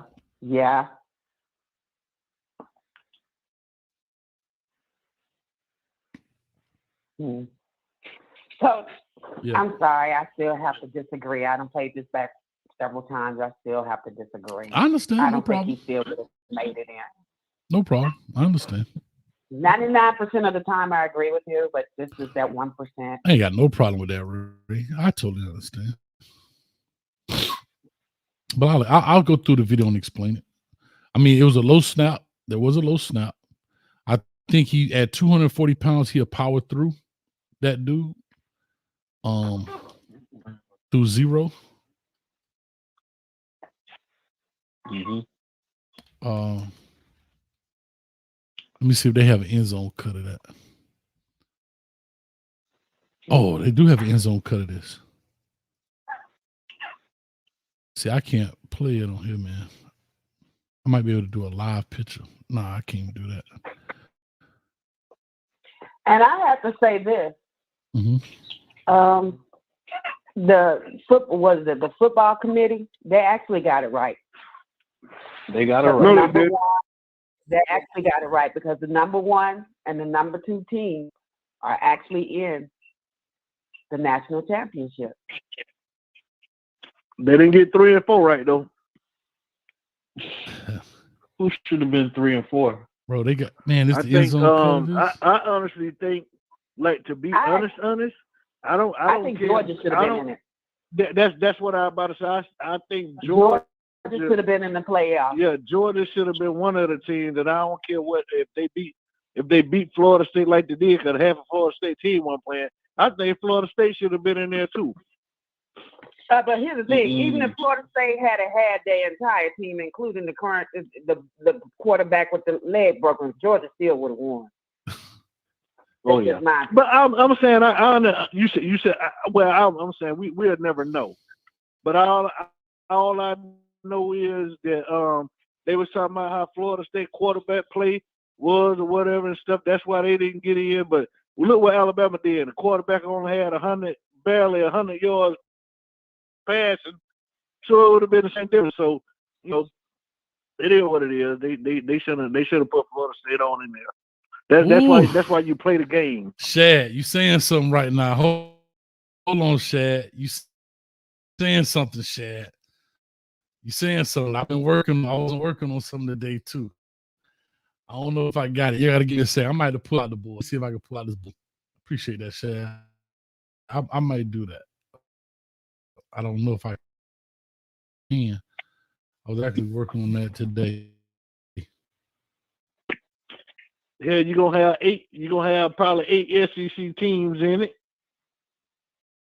because you know how they like to rank them high. Dominant conference.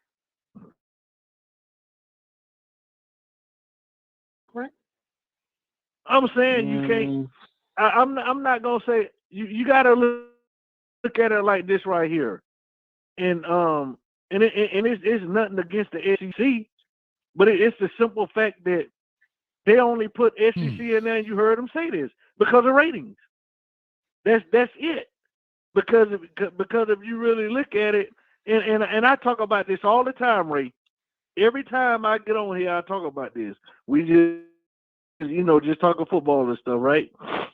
Mm-hmm. You got Georgia and you got Alabama.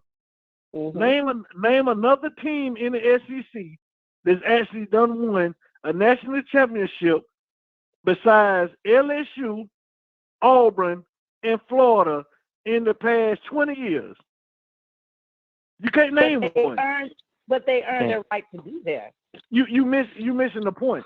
The point is you can't. the point. No, you're missing the point. The point is You can't keep putting Ole Miss in the top 10, in the top 8 every year. Okay. You can't keep putting Arkansas in the top 15. You can't keep putting Tennessee in the top 8, in the top 10.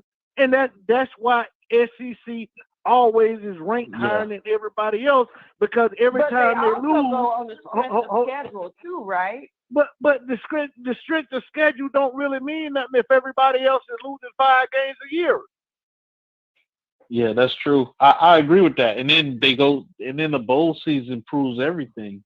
Yeah, this they're year always might be losing different. against other teams. Yeah. In the Yeah, bowl. this year might be different, but I remember when Clemson was on their stretch, the ACC was doing their thing. I mean, from almost from top to bottom. And I think there was 2 years. Was playing more, but but that year Clemson had a stronger schedule because they were playing more SEC teams, right? They played Georgia as a rivalry. Played Georgia, Clemson played Alabama, Clemson played South Carolina. South Carolina is their rivalry game. Look at it. They even played Auburn that year. That year that they beat because they went 2 years back to back. The first year they lost, and the second year they won. Ray, look at it when they played Georgia. Go ahead. Look at it like this right here, Ray. That just like this year. We talk about 2023. This year, they said the Pac-12 was actually better than the SEC this year. This what all announcers. This what everybody said. But the only real school in the Pac-12 was who? Washington. Every year and Oregon too.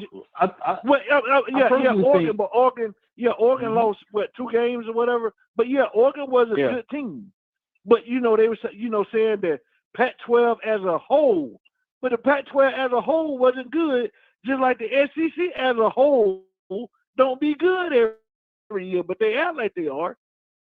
So the SEC, I can honestly say this year the SEC did kind of fall off for this season, this year, but not previous years. No. But you can't. Come on, Ray. Like I said, name. Well, look at the rankings. The rankings didn't show that. You got like I said, you got Georgia, and which Georgia just literally started winning 2 years ago, 3 years ago. It was all Alabama. It was all Alabama. Alabama was on in the past, at least the past. I'm gonna just say 10 years. In the past 10 years, it's just been Alabama. Wasn't nobody else winning. LSU too. Okay, that was the one year with Burrows. Yeah, one. But I'm saying before then, they ain't won a championship since the early 2000s. And that's what I'm saying. Like it's just only been 2 teams. Well, it's only really been one. But like I said, Georgia just started winning. LSU got that one. No, Georgia didn't just start winning. Georgia was 2016. Georgia only got 2 national championships in the last 30, 40 years. But they've been 3 times, right? Because they was it 2016? What year was it that Jalen was there and then he benched himself to let Tua go in? That was just a couple. That was a couple years ago. That was what two. That was that was like 2018.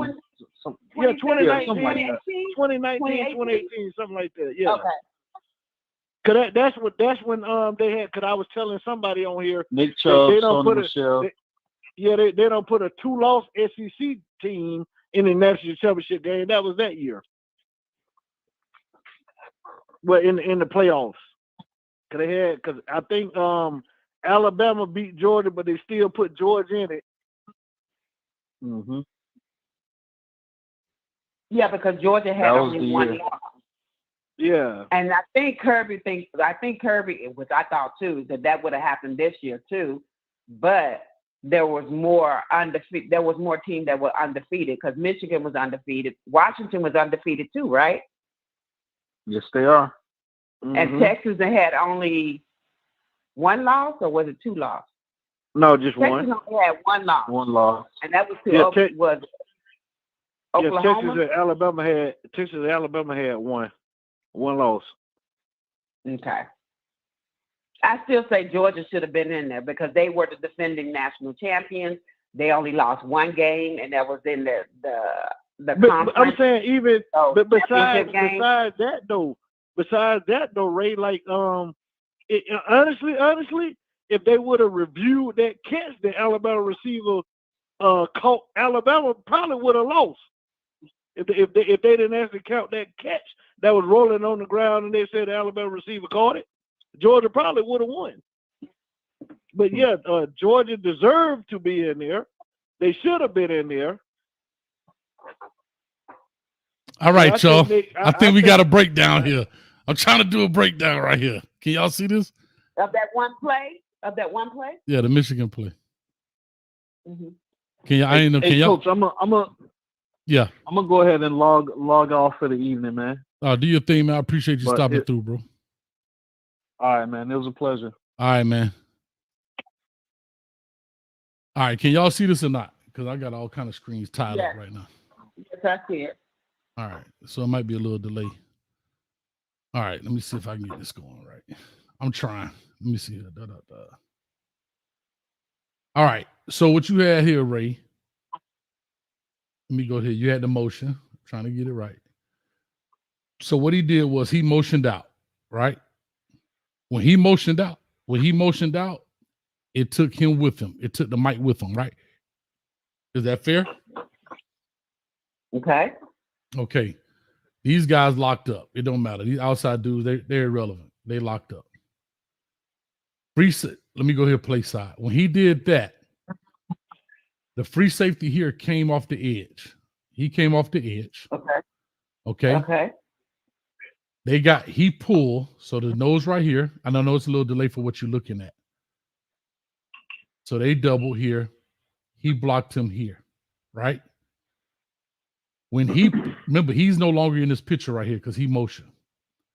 When he pulled, he left R alone and came around to seal him.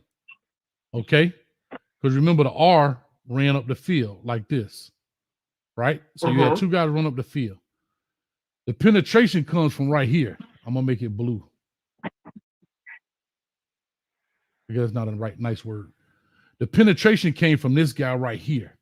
When he came through here, and he backed up and tried to block him, he tripped him up. But they had sealed all this off. It was a wall like this, sealed off. The whole center, the whole middle part I know. there was sealed. If he doesn't get tripped right here, he walks through just like that. But the thing about it is, what I'm saying is, you go back to your blue. I don't know if that's a C, G, or whatever, right there next to the FS. Mm-hmm. Go back to that. That guy there. This one? He broke. No, on the other side, where Here? your FS is at. Here? No, other side. Right there? Other side, no. Right other here? Side. Yes, that's where you have FS. Okay, so go up right there. That guy there had broke through your circle right there. Where you going? Why do you keep going back over there? You got to say more than over there, Ray. I don't know where over there is. It's like talking to a blind man. You got to say to the left. It's letters up there, right here to the S. She said S. I mean FS. I did that. She said no, the other side. On the other side. You keep moving. You keep going back over there. It's a 10-second delay, Ray. So is it to the left or right, baby? Right there, the right, please. Okay, there you go. Now we talking. So to the right.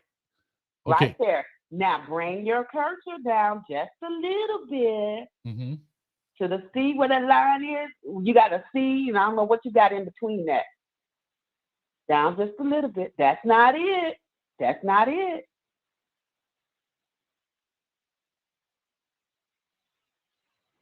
Now you're just being still. I don't know what to do. This is terrible experiment.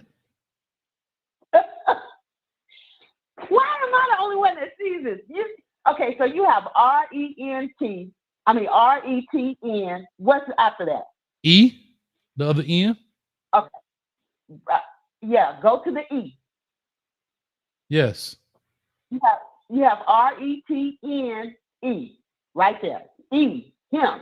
Yes. He broke, yes, that guy there. He broke through your zero. Not you going in the wrong way. Come back down. I'm right here.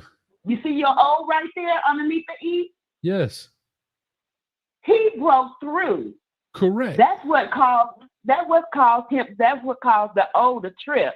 But he broke through the O. You see what I'm saying? Correct. And where you got the quarterback at, the quarterback was already there when he tripped over. Even if he hadn't have tripped over, E was going to get him because E had broke through. I agree that we're not disputing that. Yeah, but we're not disputing. He still would not have made that touchdown. I agree. I'm not disputing that. I'm saying he's the one, this O right here, which is the tackle, he actually messed the block up. He should have stepped down harder to replace him. Right? Lord, I gotta see how I gotta get a little better. Let me clean it up some. So what he should have done was when he left, he didn't step hard enough in here to block him. He stepped this way. Yeah, he stepped this way and he came hard inside. Right? Okay. That's the problem. But see, so the problem is the problem is he did this. I know it's a little delay. He did this and E overpowered him. The end overpowered him. Right. And so when he overpowered him and he backed up, his leg. He knocked him back. His leg, he knocked him back. Okay, so you're saying he should have stepped forward. Yeah, there's a technique to it, right? He's got to swing. He's got to swing his hips in there, because what happens is you got to replace a big void, right? This guy's leaving, so when he left the pool, he didn't step and swing. He stepped straight at him, and that's where the problem lies. But and Kenneth, I am not Miss Wilcox. Stop comparing me to Miss Wilcox. Hey, don't be talking about my babe. That was kind of fun, y'all. We brought out, we're going to call this the Wholesome Board. Shout out to the Wholesome Board.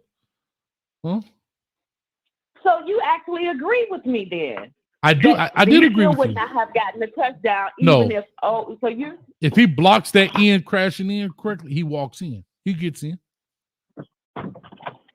He gets in. Okay. Yeah, he'll get in. Because he would have blocked E. Okay. Yeah, E was the problem. E. Okay. Yeah. Well, in other words, E did his job. Of course, on Michigan side, yeah, he did his job. He did what he's supposed to do.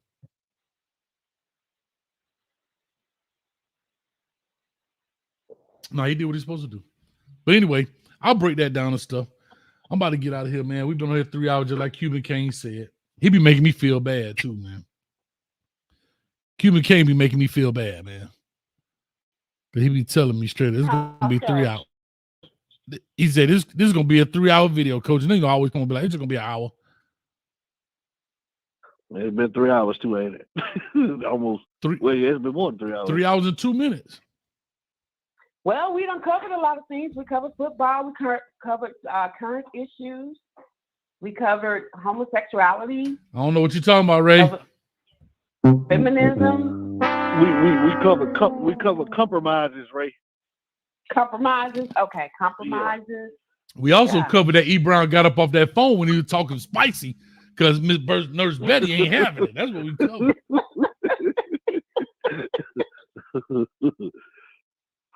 Oh, he didn't leave. Oh, wow. Anyway, I'm gonna get up off of here, man. I gotta go. I gotta upload this video, man. This kid, matter of fact, I got it on here now. This kid's supposed to be coming on Saturday, man. Happy New Year, everybody. It was good chatting. Yeah, cross your fingers, man. We're trying to see if we're gonna get the kid out of Daytona, Mainland. Xavier Mincy, he's supposed to be committing on Saturday. It's down to Alabama, Miami, and Florida. 6'2", 185-pound corner, class of 2024. You need to come to the U. You got to come to the U. Yeah, so we'll definitely see what's up with that, man. So what's happened with Colorado? Let's not go too much into that because I do have prime fatigue, but have they gotten any more I have no idea, Ray. recruits?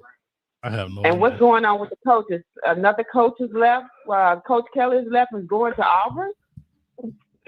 I get, yeah. That's about a week old, yeah, at this point. So yeah. I don't keep up with garbage Ray, so I can't comment on that. Yeah, I don't know. Just being honest. Like I hope Dion do good, but No, I just do it on Tuesdays. Like I say, I just do it on Tuesdays. You know what I mean? I just talk about it on Tuesdays. I talk Canes Wednesdays. I do these other show. I did this one just because should have did it, But that was fun, man. I had fun with my little pen right there. Y'all like that? We got to do some more of those. Yeah, well, you just got to get your direction better, though. That way. That's like you drive. You don't know your left from No, your right. you didn't say left. You said that way. Go up, go over. So next time, if I'm in the car with you, Ray, I'm gonna say turn. I'm gonna say turn. I ain't gonna say left. I'm just say turn. I'm gonna say Ray, turn that way, and see which way you go. No, say which way. I'm gonna say that way. And then when you turn that way, I'm gonna say, why you keep turning that way? Nah, you fun. Anyway, let me get off of here. I appreciate y'all, man. Much love to everybody out there, man. And I might get to Georgia. I don't know, man. I got so much stuff to do. I really don't need to go. I got so much to do, but I want to go. But we'll figure it out. Where you going, Coach? Dawson, Georgia. Oh, okay. Yeah, right outside of Albany, Southwest. So hunting? You going hunting or something? Mm-hmm. Oh, all right then. Yeah, I got to put my deer heads. I got deer heads. I got antlers. I got all kind of stuff going on, man. So you going to the hunting club? Nah. Hunting club. You trying to get a shot out there. Them boy be getting drunk with them gun. I'm good. I'm good. I don't play it. But anyway, 150 some people still in here, man. God bless. Good night. Appreciate y'all. Thank y'all so much. That was fun. Katt Williams set the internet literally on fire and almost shorted out Google due to the fact of all of the trending and inquiries going on. But with all that being said, I guess we're up out of here, man. Peace, love, and hair grease. Go ahead and hit the like, share, and subscribe button on the road to 40,000, and we hit you up. Peace. All right. Good night, Coach. Hold on, Ray.